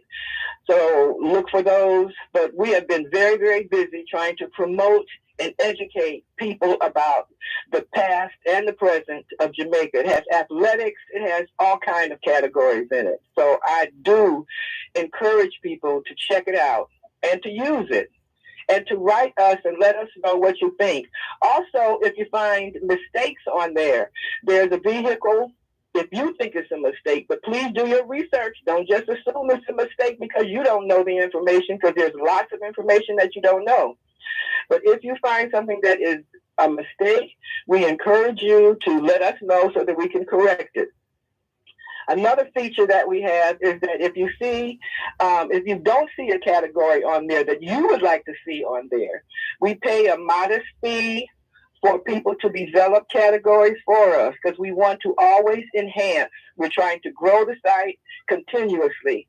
So if you go on and there's a category that you know about and you don't see it on there, shoot us an email and tell us, and we'll talk about how you can develop that category. And as I said, get a modest stipend for doing so. Sounds good. Well done. We had no idea. You must have been working on this for some time. I have been working on it for some time, a long time, yes. But I didn't want to speak about it until it was up and running. Understandably so. So listeners, check out jamfax.com. That's www.jamfacs.com. I'm already on the site and anxious to take one of these quizzes, but I still have to work. So perhaps when I'm done working, nice to and let us know. Let us know. Okay? Will do. Okay, will do. Thank you so much for the time. Here's Alan. You're welcome. Thank you. Take care. Yes, sir. Thanks for giving her a little. It's not often that I can speak without her giving me some time. But, what I want to do, and I know it's a difficult task that I am attempting, because I know it means a transformation almost of the society. Yes. So I need the society to also indicate whether they think a review, a sort of what can I call it? An audit, if you like, of the system is what we need at this time, because we're all learning how to be independent. That's an excellent suggestion. That's really what is needed, an audit. Yes, we've got to look. Let's look up here. People might have heard of the amendments to American Constitution. It happened. It may be a long time before they have an amendment, but nevertheless, they have 20 out amendments to their constitution, and they live on this constitution. Right. We just haven't done anything. I'm not suggesting that we do. One moment. We'll give you an opportunity to wrap your position because we have to go to another segment. But one moment, please. You're listening to Power 106 FM. The time is now 8 o'clock in the morning here at Broadcast House 32 Lyndhurst Road, Kingston 5, St. Andrew, Jamaica, which means it's 6 o'clock in the evening in Aktau, Kazakhstan.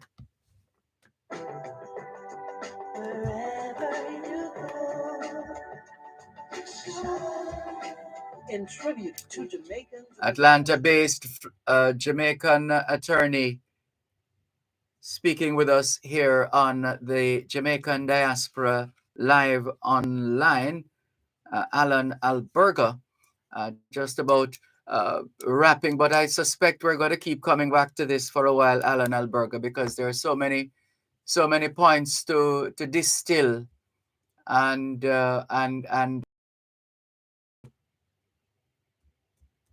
I agree. That's why I say, thanks for even this little.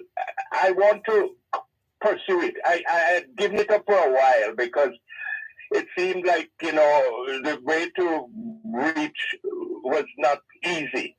But I think you are performing such an excellent role with conjoining, if you like, Jamaica and the Jamaicans out at home and abroad. That I think you can play a role without, as a conduit, if you like, of ideas. Well, I'll be more than happy to oblige in the name of Jamaica, land we love. Indeed. Because as I said again, and I said earlier, and I say it again, let me just use, before we pack it up, I remember our competitive spirit. I remember back home when I was a lad, if you like, I was at high school and we compete. I know that we were, we backed our school, we backed in sports, whatever, and it was good. It has enhanced our performances. But when you leave high school, you have to talk national now, and you've got to abandon this kind of I do this. Because for years after I left high school, I was helping my school. And I know the boys, as they call it then, were playing a part with the school. But some of my best friends were people who are from other schools. And as I grew older, I went to England. There was no distinction about high school, which high school you went to. It is all Jamaica. And I have since fought for Jamaica, no matter what school you went to. What I think we can do abroad, and I'm going to fight for this, I'm advocating it now, is that we have regions. And you will see it in my article, if my articles are republished, you will see from then I was suggesting that we have regions, 3 regions in the country, and that people from abroad should contribute to a region where they're from. That would be one way of being, being partial only to where you're from or what school you went to or whatever. I believe I'm going to push that. There are variations to that program, because I was thinking that if you're in Canada, this year you give to Western Jamaica. If you are in US, you give to Middle Jamaica, and this year. And then, if you're in England, you give to Eastern Jamaica, Eastern region. And then you for capital development, I'm talking about, because we need an infrastructure back home to build. And we don't have the funds, so we need to have those funds applied to provide opportunities for young people, because young people are the first to be disenchanted, and they only want to, if they can't have opportunities, they will resort to crime. There's no question about it. Crime opportunities come in the form of employment, and if you can't be employed, you're not living a dignified life. So you need to have people working for the development of the nation. We're going to have to come back to this subject, Alan Alberga. We're always happy to provide a platform for you and all other Jamaicans who are still dreaming of that new Jamaica. Thanks a lot, Alan Alberga. Thank you, Dervan, for providing this platform. We're going to walk on it together. Definitely. Okay. Looking forward to that. Maybe again before you leave. Yes, I'm leaving on the 30th, so maybe there's another weekend. Sure. Looking forward to that.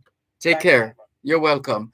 Alan Alberga, Atlanta-based Jamaican attorney at law, speaking on matters of nationhood here on the Jamaican Diaspora Live Online on Power 106 FM. I'm Dervan Malcolm, and a few days ago we had the awesome pleasure, that was on Tuesday, wasn't it? Yes, the awesome pleasure of interviewing our next guest, and it was so substantial that we decided to extend it to today on the Jamaican Diaspora Live Online.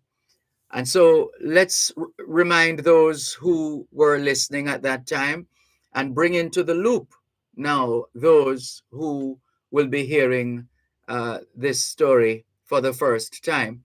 So our guest is an author and a motivational speaker. We are told that the power of his writing inspires and entertains children and adults alike. His own harrowing story is one of survival, inspiration, and motivation.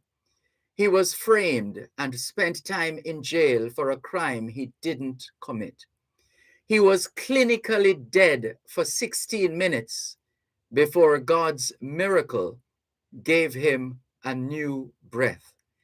He shares his passion for people, children, and words through his books. His writing shares lessons of perseverance and triumph and inspires children and adults to live life to its fullest. He is a 3-time best-selling author with books that mirror his life, telling a story of love, betrayal, and redemption. He's the father of 4 boys and a stepdaughter. He reconnected with his writing during his time behind bars and authored 4 books. He lives to tell his most well-known story. In 2016, he was attending Next Level Church when he suddenly had a cardiac arrest. Medical experts on the scene said Bunting, as is his surname, died for 16 minutes with more than 5,000 people watching. Suddenly, he came back to life and a new journey was born. The Fort Myers resident has continued to write, telling stories with intensity and compassion. He has written more than 50 books with a mix of fiction and non-fiction novels. We're talking about Cornell Bunting. He wants to tell his story and share his books with as many young minds as possible to share his life's lessons. His goal is to be in every school, continue to offer motivational messages, and share his books and time at events worldwide. Mr. Cornell Bunting, author and motivational speaker. Good morning. We can't thank you enough for agreeing to spend some more time with us here on Power 106 FM. Welcome. Yes, sir. Thank you for having me back, man. That was beautiful. I don't know how I'm going to follow up to all that right there. It's all the truth. So now, yes, man, it's good. Let's first of all get you to connect with those listening, especially those who want to claim you, having heard all they have heard so far between a few days ago, last week, well, in this week, and now. Just remind us of your Jamaican roots and your Jamaican journey for starters. Yes, so I born over there in St. Mary. My family lived in Islington, and so my early upbringing was in Albany, Islington, that section, and then the family kind of spread out across to Portland and Clarendon. So we have quite a bit of family there. Peter, who served on the PNP side of the party down there. So, you know, we're familiar with a little bit of the politics and stuff like that. And we had a security company down there as well, but we had to close it because of stuff I had going on up here. When I got arrested, I went to jail for 10 months, facing 32 years to life. There. What I was thinking, you know, because I have so much people going to an event this evening that got sold out this morning. Whoa. I have a lot of people messaging said they didn't get a chance to get a ticket and they don't know if they can fit if they still show up. And I'm telling them I don't think they're going to fit, you know, because the seating, I have to go with the seating. Yes, you're there. That's very strict in America. Yes, man, yes. So what I would love to do for the listeners this morning, I want to treat them to the poem that I wrote that is tied to When I Died. So for everyone, because, you know, you have kind of helped them understand that I have a few books that have made it to #1. Yes. Well, this book is my first #1. It's called Bunt Walk, a collection of poems. Because I used to say that again. You said Bunt Walk? Yes, Bunt Walk. Bunt. Yes, BUNT walk. And that stands for Bunting Journey. Okay. So it's my journey from when I was a boy in Jamaica to now where I'm at. So what I've done, I've wrote about 33 pieces that highlight different times of my life, and they're written in synopsis form. Oh, wow. So I still do a lot of my pieces like barrel tone, you know, because I try not to lose my Jamaican accent. This piece is very short though, so because I wanted it to be short, I just have everyone just get what really unfold, and I like when people get challenged and they think about what they just heard. Yes, we're listening. Okay, this piece is called Death Found Me Running. Doing a walk like shaking, feeling the heart making, seeing a lot of people taking, talk on the phone, man, baking, concerned with life, ranking, me and 11 not telling, book to see everyone reading, neighbors and friends are gathering, wake up to breakfast eating, English tea cup drinking, close to wear right dressing, drive on road for church going, the day thought of death calling, not in mood or fight for winning, and the part in mid-track moving, I feel to remember with mind thinking, they not good with door knocking, devil found a way to get things rocking, emotion on while, lip singing, and this day, death found me running. Whoa. That's more than a mouthful. It's a mindful as well, a minefield. Yes, sir. Yes, sir. So did you have this? Is this a talent that you are sitting on, or life's journey brought it out? It actually is a talent I've been sitting on because I knew how to write from high school. I just didn't pursue it after high school. I had a lot of other things unfold. I became a teacher. Then I wanted to go into hospitality. You know, I was so caught up with that world and, wanted to drive the nice cars and stuff like that. And I saw the opportunity to get in as a bellman and make a lot of tip money. And that's what I did. And I got locked into that for 16 years. So I never pursued my writing. You never pursued your writing. Hold on. Let's pick up on that point after the break. You're listening to Power 106. 8:15 in the morning here at Broadcast House 32 Lyndhurst Road, Kingston 5, St. Andrew, Jamaica. Same time in Atlanta, Georgia. Get the most accurate news, sports, commentary, business, and more every Sunday from the best. The Sunday Gleaner.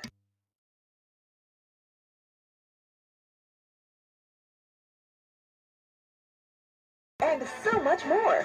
Purchase your copy this Sunday. The Sunday Gleaner gives you everything you need and more. The Gleaner, where life unfolds. The Pharmaceutical Society of Jamaica, PSJ, will host their annual health fair on Saturday, November 19 on the grounds of the St. John Event. For Pharmacy Week, on the theme, pharmacists trusted, empowered, united for action. Tune into Power 106 FM, 10 a.m. to 1 p.m. to be informed and entertained as we broadcast live from the event. This broadcast is brought to you by the Pharmaceutical Society of Jamaica, Community Meds Pharmacy, Beverly Hills Pharmacy, Marjan's Pharmacy, Med Pharmacy, Patients First Pharmacy, E.A. Benjamin Manufacturing Company Limited, and Supreme Chemicals.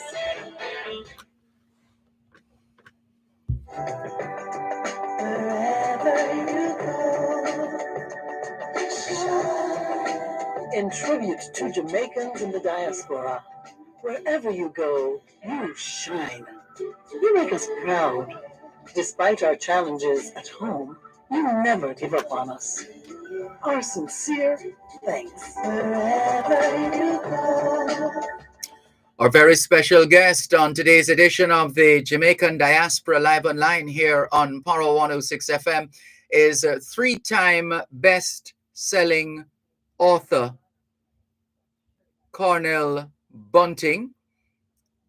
He's quite the motivational speaker as well, and obviously enjoys what he does. You were saying now when we took the break, you in terms of the having sat on your talent then, as far as poetry is concerned, it seems your life's journey pretty much pulled you out in terms of the talent. Yes, it didn't really came back until I was in jail. And I know the Observer did a story on it because it was crazy how it all unfolded. It unfolded in a very strange way because everything was so surreal to me at the time, man. I was bitter. I was losing a lot of money. I had no control over losing the money because, I was getting penalized for contracts that I couldn't afford. And I couldn't do anything about it. None of my guys that was working for the company wanted to go to any of the sites because of everything that was being told on the news and all that stuff. So everyone just got scared of the organization and, I was just losing. So I ended up had to close the company and I couldn't do nothing but just... What kind of enterprise was this again? I'm sorry if I missed it. It's a security company. Got you, yeah. Yeah, so I had a security company that did network security, physical security. So I had a lot of location from where I live in Fort Myers all the way to Miami. Whoa. And where we were, it was maximum security. So in maximum security, you can only see the light at day for an hour once a week. And when you see the light at day, you go on the roof. So it's I think it's about a 4-story building. But when you go on the roof of that building, you don't see, the walls are so high, you can only see the sky. So that was our situation every single like, week, we get to sit at for 1 hour. And so where we were, we just didn't think anything could get inside because it was so sealed. You don't see no life beside the persons that are in the jail cell with you. Mm-hmm. And there was this one day because, every day when we get up, everyone go out into the middle of the cell. So in the cell, there is like 5 blocks and they have gates. And in those 5 blocks, there's like 4 bunk beds.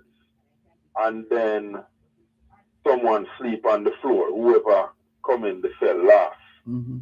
they sleep on the floor with a mattress. And so in the middle of the cell now, so like during the morning, they'll open the gate and everyone will get out and get to mingle in that, like a little courtyard, like.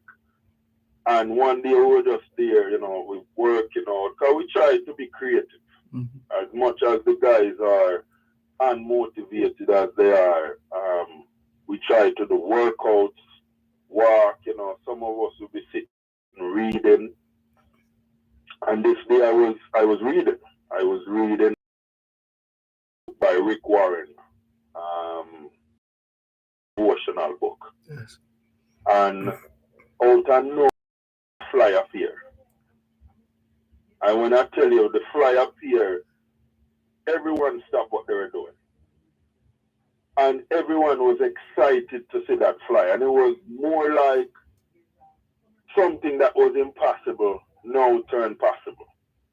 And, however everyone was thinking of that moment, for me, it was like, well, this fly got in here.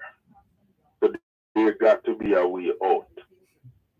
And it's like the voice just started speaking to me. I felt like the voice got that right in that moment and a chance to just get my attention and say, listen, you need to start walking in your purpose. You're going to get out of here. But I need you to connect the dots right now. You have a gift that you're not sharing, and you need to tap back into that. That's literally that very moment that happened. And so with that fly, the way that fly happened and the way I looked at all of that and see what that looked like, it was like the fly like came and told me, like, you're going to be leaving soon, so you need to get yourself together and be ready.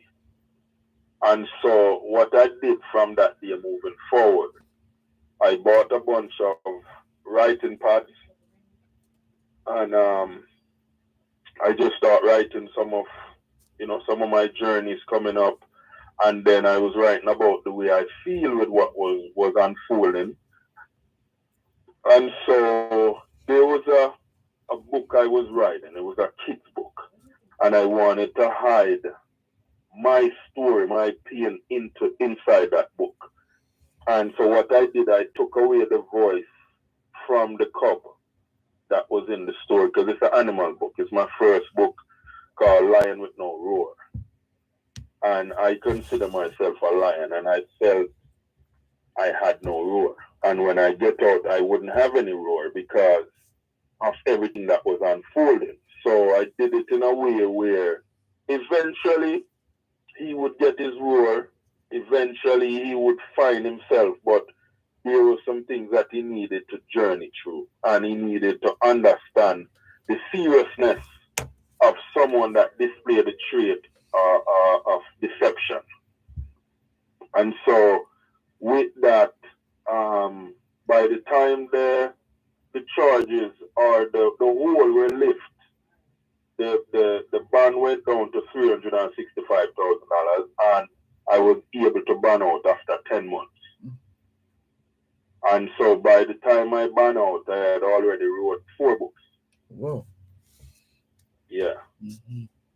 So the goal now was to figure out how to get those published, even though I still had, this trial hanging over my head, because they wanted me to take a plea deal, and every time we went to pre-conference trial, they were trying to offer me this 5-year prison sentence, and I refused every time. I said, listen guys, I'm not taking anything. And You know, whether we gonna run this and you guys gonna run me dry where I'm spending every money I have. I'm exhausting every funds that I know I have somewhere. Even in Jamaica, I was exhausting my US account for. So,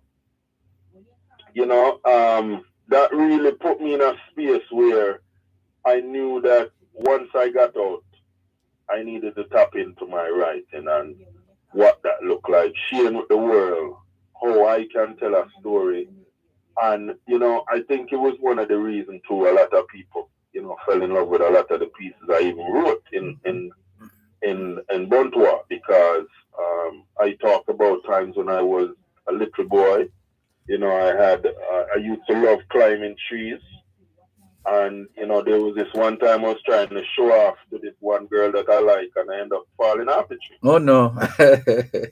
What an man. embarrassment. Yeah. And if your listeners want to be blessed with that, they can get blessed with that as well. Okay. But yeah, so if this was kind of what my life looked like coming out, because no one would hire me. So I knew I needed to, write as much synopsis about my pieces and send them out to different agents to see about the possibility of getting a book published. And what was the initial response when you sought to get these books published? Oh, I got over 200 rejections, man. I got rejections. Yes, man. I got rejections for days. Yeah, man. When I tell you I had rejections, if I had let those rejections get to me, I probably wouldn't be an author today. And, it wasn't until an agent, they didn't pick me up. What they did, they found me an opportunity to tour England and display the book, because the book was self-published. Okay. But I needed to get it on a bigger platform. And we went over there. I spoke with a lot of different kids in different areas of London, and I had some media people came to one of the book signing that I did, and they asked a lot of questions, and they were really impressed with the way I answered the questions. And there was a scout there, and I remember getting an email with that literary agent saying, I was at your book signing, and we would love to work with you. And so, because when I first did the book, it was a black book. It was black book with a lion head on it, and I just felt it was a gripping book. But when I sat down with them, they said, "Listen, this book, we don't really consider it a kid's book. It's like a mystery box." That's a lion. The lion with no roar. Yeah. Okay. Yeah. So they changed the cover to a green cover with a more kids-friendly look to it. Oh. But the idea of me doing the book the way I did was because it also shared my tale in the hidden parts of the story. Understood. It's just that, they didn't really care for that too much. Mm-hmm. But when we changed the book to the green book, someone had came to one of my book signings and bought up a lot of the hardcovers. And that person went on Amazon and started selling those hardcovers because I had changed it. I wasn't doing those books anymore. They were selling those books for $500 and something a piece, and I don't even know how people. What currency was that? Yeah, it was in American money. Whoa. Yes, man. So I found out and I got furious because I had someone come in and was like, "Why are you selling the book so expensive?" Mm-hmm. and I had no control over it. I called Amazon. They said we can't do nothing because it's a vendor with us, and they can do whatever they want to do with their products that they sell on here. And so I said, you know what, I just have to walk through that, and I finally got an opportunity to relieve myself from that contract. Mm-hmm. And I decided, you know what, I'm going back to the Black Book. So now I'm back to the Black Book again. And, you know, because I didn't want people to feel like that book I was taken away from, you know, how I feel people should compensate me on that, you know. And so that's where we are now with that. But since that have happened, you know, we've had, you know, multiple books out, and people have shown me some love, and you know, a lot of the books really got a chance to get up there. Even the Bellman almost went to number 1. I think we got a light little peak at number 2 for 2 days. And that is a really action-packed book. That kind of highlights some things that happened when I was a bellman, and you know, I wanted to, you know, display my skills as well with the writing. So I did more of a fiction tale to that story, just to be creative, and with the hope that I would turn that in a movie one day. Mm-hmm. Now, how many books are we talking here so far? I mean, in terms of those that have published, I have no doubt that you might have some others in the works. Well, so I've actually written 54 books already. You know? What? Yes, sir. And so I just have a lot of books sitting right now. I have 8 books that are published so far. My latest book is Leslie Plover, that came out 2 weeks ago. And I have a novel that's coming out in June next year. So I'll be at number 9 by June next year. And I'm hoping to get all the books that I've written so far. This is quite engrossing. Don't move, please. One moment, please. Protecting Jamaica's borders from illicit imports and exports is the key priority for the Jamaica Customs Agency. The JCA will remain vigilant and resolute in effectively fulfilling this mandate. The Customs Agency is 8:32 on Power 106. The Island Traffic Authority now has responsibility for government motor vehicle inspection services. This includes pre-inspection for repairs and servicing needed to minimize spending on government vehicles, and post-inspection to ensure vehicle repair and servicing is done properly. The ITA also conducts research on the most suitable vehicles to be purchased for ministries, departments, and agencies of government after specifications are given. Call us at 876-754-1900 for more. The Island Traffic Authority, an entity for road safety good.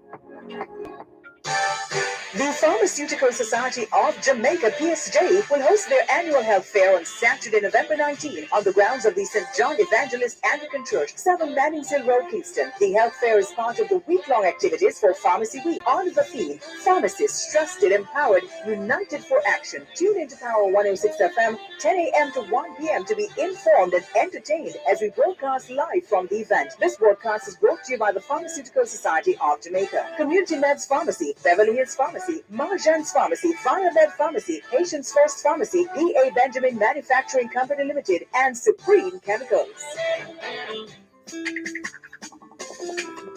This Saturday on Fame Frequency, R&B meets Lovers Rock. Groove to your favorite dance floor throwback classics or new school hits. Mixed by DJ Denny, DJ Xavier, and Dalton Lee, 9 p.m. to midnight. R&B meets Lovers Rock. Join your host, Press K, as you show off in our VIP Zoom Watch Yourself area, or tune in live on 895, 892, and RETV online at OneSpot Media and on Mixcloud at Fame Frequency. That's Fame Frequency. R&B meets Lovers Rock. Powered by Smirnoff Vodka, the world's #1 vodka. You must be 18 years old to drink. Drink responsibly.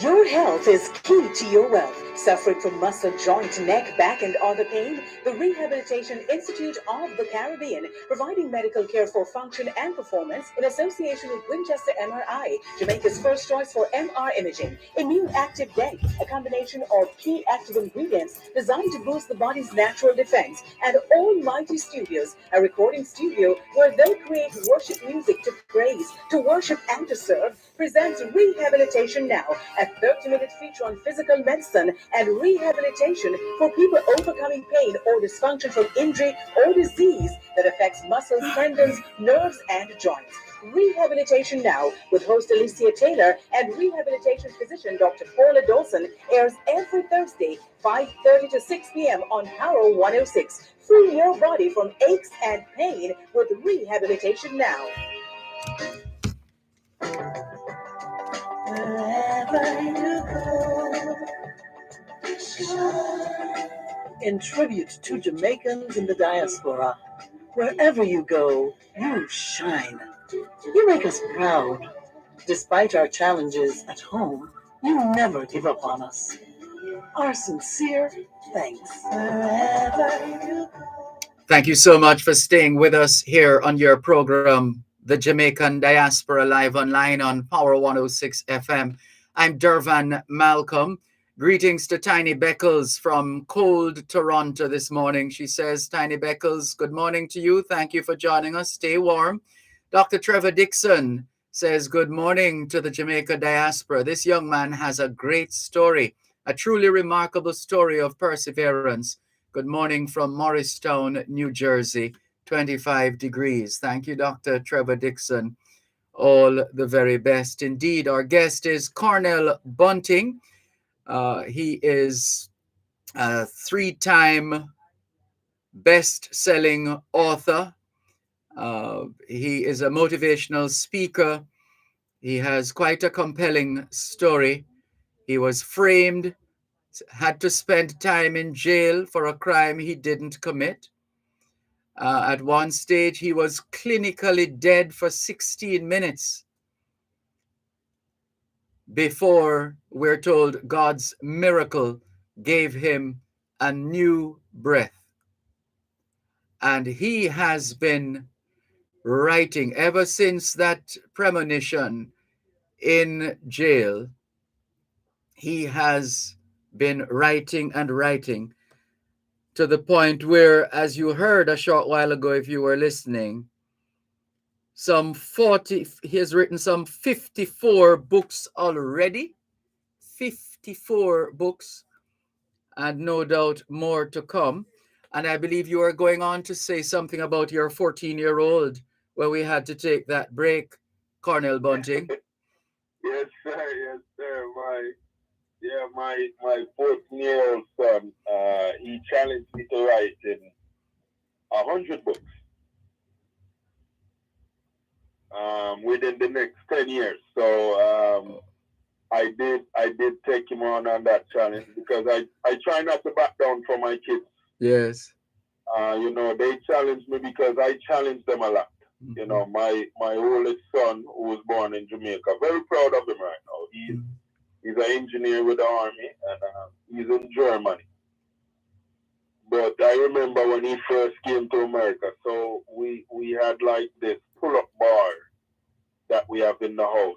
Like we have it in some of the rooms, like right before the closet, before you walk into the closet. And so I remember when he came, I used to do, 5, 10 pull-ups on it just to show him I can get those pumps. And so he struggled. He struggled to do that. But his goal was to get to where he could show me up. And so now that he's in the army, he can show me up because he can do 20, 30 pull-ups like it's nothing.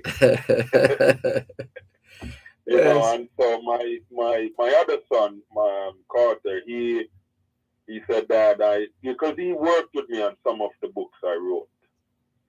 We named the characters, and sometimes he said that character don't make no sense. Let's give that character a different name, and yes. I changed the character name, and so we have fun with a lot of it sometimes. Yes. I see a message coming in from Dr. Rose Marie Adamson Lewis. She says, good morning again. His story warms my heart and personifies what is possible. Impressive, she says. So for you, how dramatic a change have you experienced in your life? I mean, did you did you ever imagine being where you are now when you reflect No. on where you're coming from? Well, so I'm gonna be honest today. Now, I had a vision. When I was in jail. Let me take that back. It's actually not a vision. It was more a dream. Mm-hmm. And in that dream, I had accomplished a lot of things. There was a lot of things I accomplished. Some of it I haven't accomplished yet, and some of it I have. And so what happened when I had that dream in jail? It was like the voice saying, "Now you need to wake up and live it," which means you need to go out, pursue it. You need to seek. You need to ask. You need to knock on doors. Sometimes doors are going to be closed on you, but you just keep knocking because another door is going to open. And so I know that there's great things coming, and I'm yet to even get to where people would say, yes, like this man is really doing great things. And I mean, I've already impacted over 400 kids with my non-profit organization here. And my goal is by next year to get to the thousands and hopefully get to 10,000 at some point. And so, I set goals and I just go after the goals. And so far, every goal I've set, I've gotten to them. I've broken some of them and, exceeded my expectations in some. And I try to stay flexible on the journey, getting there, because I know that I can consider myself as a moving train. All I have to do is just make sure I'm on the train. On the track. Oh, on train, yes. Mm-hmm, mm-hmm. Yes, that makes sense. That makes sense. No, those two pivotal moments, I want to take you back there. The one where you were wrongfully imprisoned. Yeah. What happened? I mean, up to you to tell us how much you want to tell us, but I just want to get an understanding of how you managed to get into that situation and ultimately get out of it. Right. So I opened up this.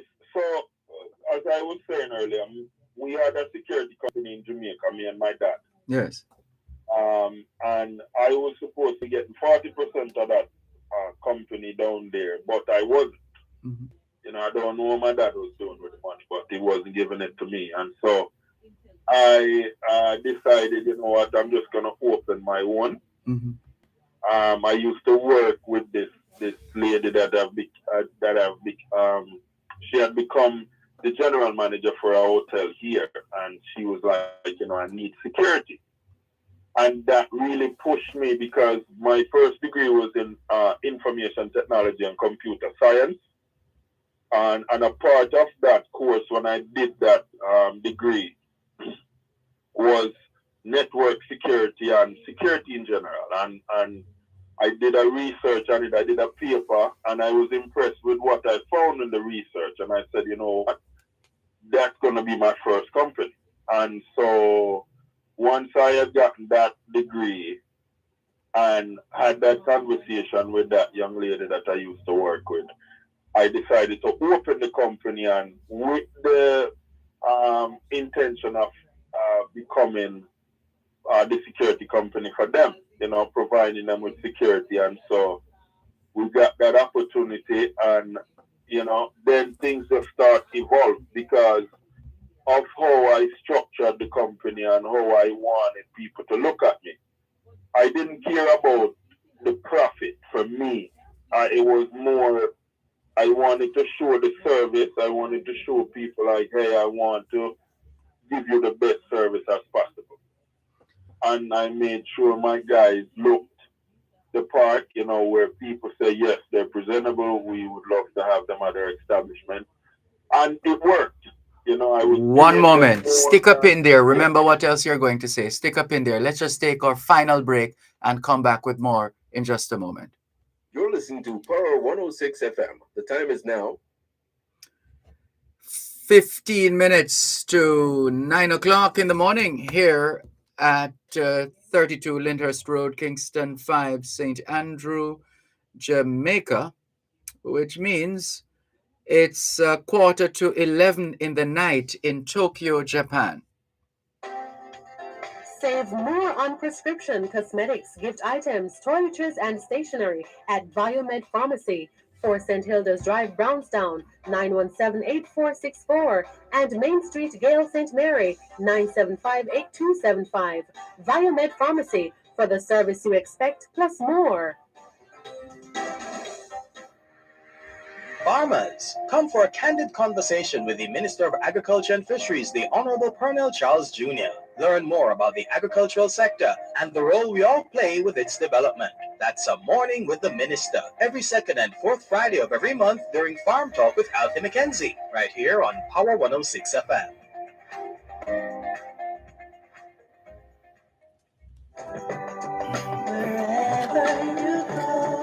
We're grateful to our special guest, Cornell Bunting, 3-time best-selling author, motivational speaker, a Jamaican from a place called Albany in St. Mary, although he has lived in other parishes like Portland and Clarendon. And he's sharing his remarkable story with us. We started this interview in a manner of speaking because we had him on the our weekday program, Both Sides of the Story.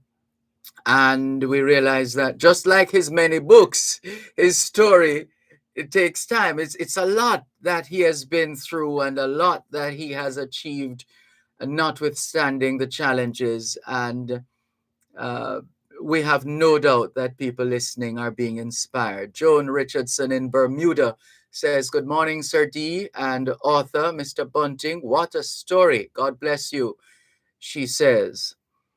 And he has written now 54 books, listeners, and counting, responding to a challenge from his 14-year-old son. And he's also looking to do more work with young people, with children, in terms of motivating them, in terms of coaching them, in terms of helping them to become worthwhile, productive citizens of this world. Quite remarkable. So now, he was about to get us to understand what happened in terms of the being falsely imprisoned. That's the point.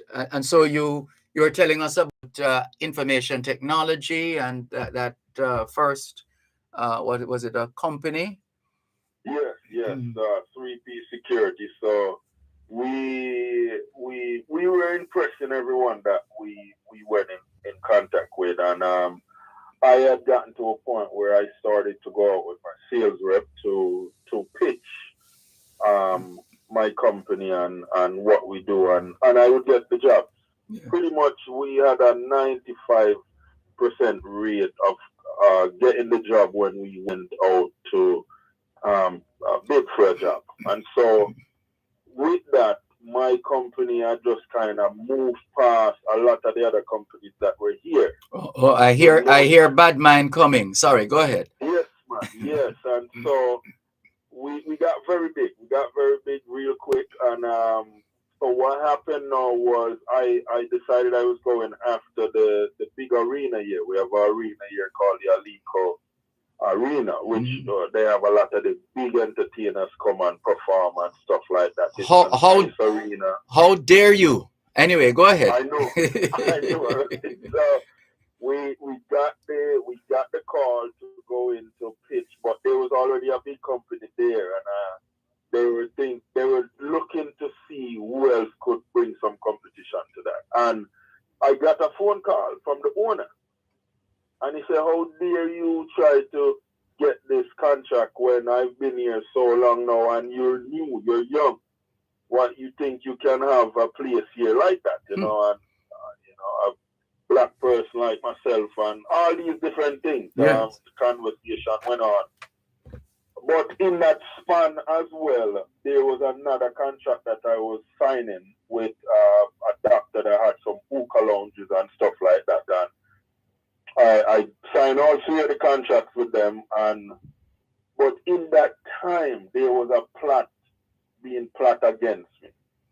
One of the companies that I guess considered a competitor paid one of my guys to undermine my company. And so in that span when all this was going on, you know, I was feeling good. And so I had one young man that the church had begged me to hire him. I hired him, you know, he wanted to get married to his lady, but he needed to make some money. And so I was helping him with that. And he got close. He got close very fast. I remember him even coming and having dinner with me and my boys, because I was a single dad at the time. And the whole thing unfolded where we just, you know, everything was good with him. And, you know, I wanted to give him work. So he was making good money every week. And that was the very guy that they used to undermine my company. And, you know, I remember we were going to have breakfast with one of my new clients because I wanted to convince them why I wanted that guy at the location. And it just happened that was the day they were ready to come after me. And so on our drive to the restaurant to have breakfast, we got pulled over. And, you know, it was one story to a next story. You know, first the license wasn't good, then we were speeding. All these things that didn't make sense. And then they said they have to take us in for questioning because someone got killed or something around that. Got very confused. And next thing you know, I'm in a room sitting, trying to figure out what's really going on. And then they asked me, "Where's the body?" What? Yeah, they was like, "Where's the body?" You know, they just started asking things that didn't make any sense. And so I just didn't know what was going on. And I say, you know what, man, I'm not having no conversation with you guys. So we just kind of from there, they sent me to holding cell where I would change out of the clothes I was in. They put me in like an orange suit, jumpsuit. And they said I would go to first appearance. I didn't have any bond to ban out, so I couldn't leave. But that night, the way they were gonna send me wasn't ready, so they kept me downstairs with about 30 other guys in one cell. They only had 2 bunk beds in there, 30 guys, and I remember they were like, the toilet doesn't flush. It only flush every 30 minutes. And you know, once they told us that, we're trying to tell every guy, like, just remember when someone used it, it was very uncomfortable because you're in that one little space. Everything is happening in that one little space. And, man, this guy couldn't hold whatever he had going on, man. And, you know, the 30 minutes had happened. Now we had to wait another 30 minutes. And he went on right at 5 minutes. We had to sit in that cell for about 25 minutes or whatever. Someone punched him in the face because they were mad. It was just a rough start to my journey going into jail. And so, you know, we finally went to first appearance, and you know, they call out all these charges. And I was so shocked because I was like, who are they talking about? And they're like, those are your charges. And so, you know, went up to maximum security, and that's where I was. So fast track it now. Please, yes. When we finally, the case became the oldest case, they did the trial. And on the third day of trial, that young man, he was just venting. He was venting to my attorney. Not even, my attorney got him to where he was very relaxed. And he just started venting. He started complaining on the locations that he was getting. He didn't like them. You know, he didn't like that I was only 31 and I was black and I was accomplishing so much. And then he just asked him how much they paid him. And he said how much they paid him. And I think right then he realized that he told on himself and told on the people what he did. And that's really how the whole thing even crumbled. Oh, and, you know, I was just telling someone this, which the craziest thing, because, you know, fast forward some more years later, you know, when my book started doing very well and, you know, went #1 and stuff like that, I got an invitation from the Bar Association. And they had a golf tournament where it was just judges and lawyers and all these different people that are tied to the Bar Association. And they gave me a bag of money and said, listen, this hole you're going to be on, they had these girls that wanted to take photos with me, and we're on the putting green taking pictures. And guess who was standing just a little bit across from us trying to putt? Who? The very judge that was trying to put me away for 32 years to life. And when he looked up and saw me, he was happy, sad with himself. It was all kind of expression you could see on his face. And he walked up to me and he said, you know, I knew there was something different about you, something special about you. And I want to thank you for actually standing up to me and, you know, fighting to prove your innocence. And I'm happy the way everything turned out, because I would myself knowing that I had put away someone of your talent and, you know, all these different things. And he got emotional, you know, and we hugged it out. I said, I understand, man. It's okay. You were doing your job. And I forgave everyone that was up that have tarnished my name and all that thing. You know, and we just move on from there. And it was a great day. Everyone had fun. You know, and it was just things we laugh about. Right. And finally, the 16-minute death. Yeah, see, man, so that was a day, because I was very busy. I was traveling out of the country.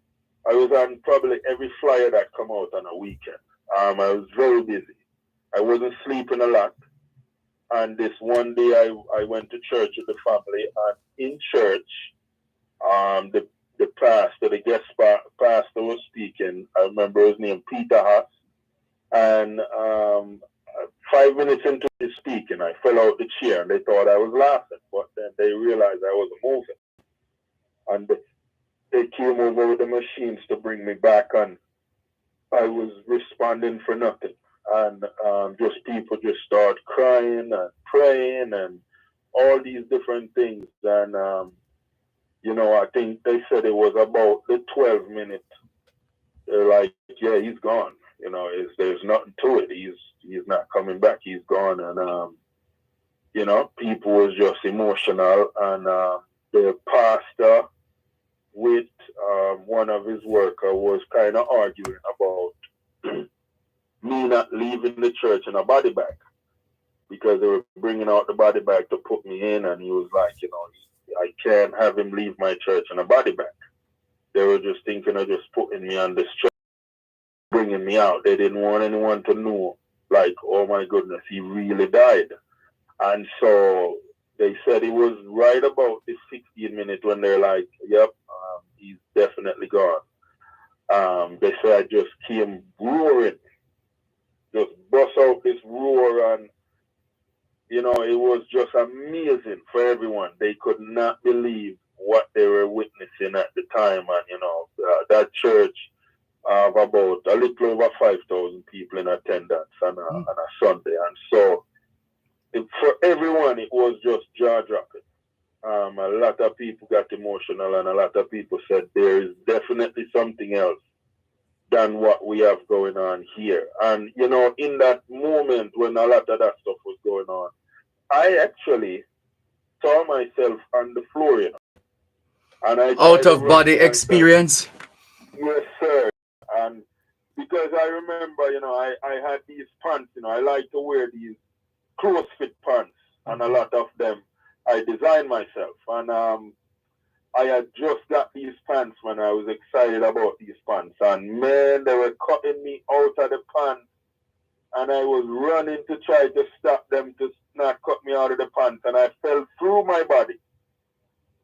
It was crazy, man. And, I went to another place where I was talking with someone that his face never came together. It was distorted. It was a distorted face just moving, and while he's talking, words are coming on this blank paper. It was a whole lot of stuff. And a lot of it I didn't really want to share with people because I didn't want them to think I was crazy. Mm-hmm. But, it unfolded the way it unfolded, and in that time, I felt like I spent a good week or two outside of myself, but it was really just a couple minutes. I unfold while I was out, and so when I came back, I learned they did a surgery. They put a defibrillator in my chest, and so now I take these pills to help my heart heal, because it went down to so low that they think I wouldn't be functioning. Mm-hmm. But came back kicking on all cylinders. And so, all my doctors now, when they see me, they just smile. They say, you're just a walking miracle that we've never had anyone die for that long and come back functioning fully normal. What a story. What a story, my word. So now, as we wrap, for those of us who want to learn more about you, Mr. Bunting, what are the publications that are on the market that they'll be able to? Mm-hmm. So what I can tell everyone that's listening right now, if you type in Cornell Bunting on Google, when I tell you there's articles for days that will be coming up. Yeah, even Wikipedia have done a page on me. There's New York Times articles. There's Yahoo Finance articles. There's even Jamaican articles. There's Observer article. There's quite a bit, News Press, the LA Times, Miami Herald, a lot of those different articles. You just type in my name. I'm seeing them actually about Cornell Bunting, Rasmussen University, inner growth and outer body expert. Yeah. It was a fly that restored falsely accused man's hope. Cornell knows everyone has a story, and it goes on and on and on. Yeah. Yes. Mm-hmm. So, and then they can also find me on Instagram, which is cornlike9. Mm-hmm. And then I have my own website, which is cornellbunting.com. And then, you have all those other platforms, the Twitter, the Facebook, the YouTube. We're revamping the YouTube channel because we just now start doing videos where I go into schools and motivate football teams. Yes. So we'll be having my first video coming out sometime next week, where I just went and spoke to South Fort Myers Wolfpack, which was a pretty cool experience with those boys, and they were uplifted. And so that's my goal. Moving into the new year is going to different schools, motivating the youth, and also with my organization, having individuals go to the website eafinc.org, and they can look at the different courses that we provide, and they can enroll in a course. Each course is for $150. Or if they don't have the money, they can reach out. We put them in the Stories to Create program, and they don't pay anything. They just get a chance to experience those courses for free. But, we encourage everyone to go on there and give us a chance so we can be able to impact as much lives as possible. Well done.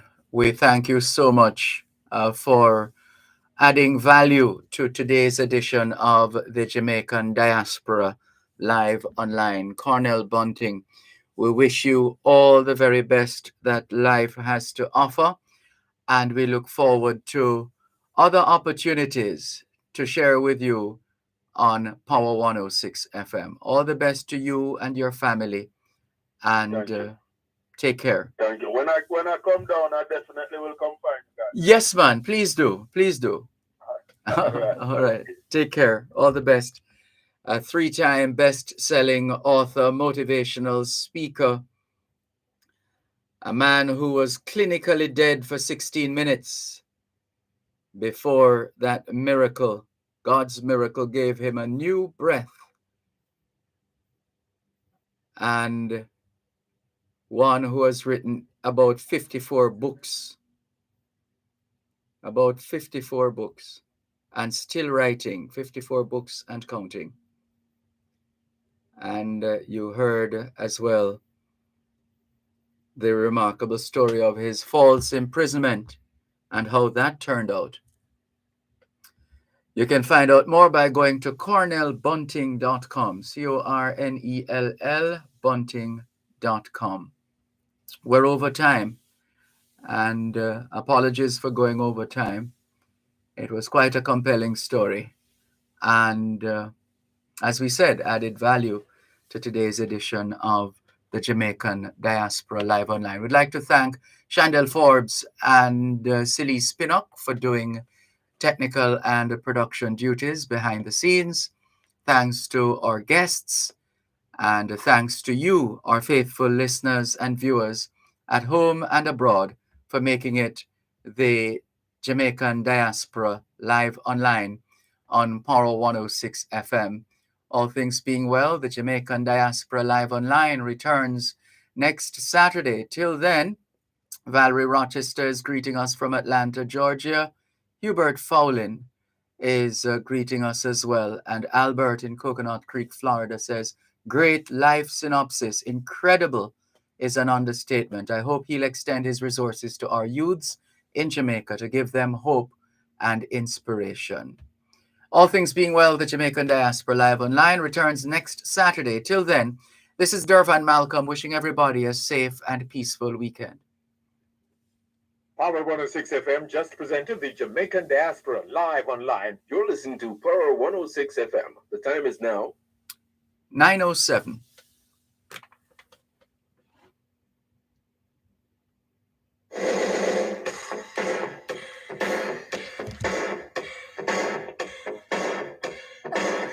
Bye.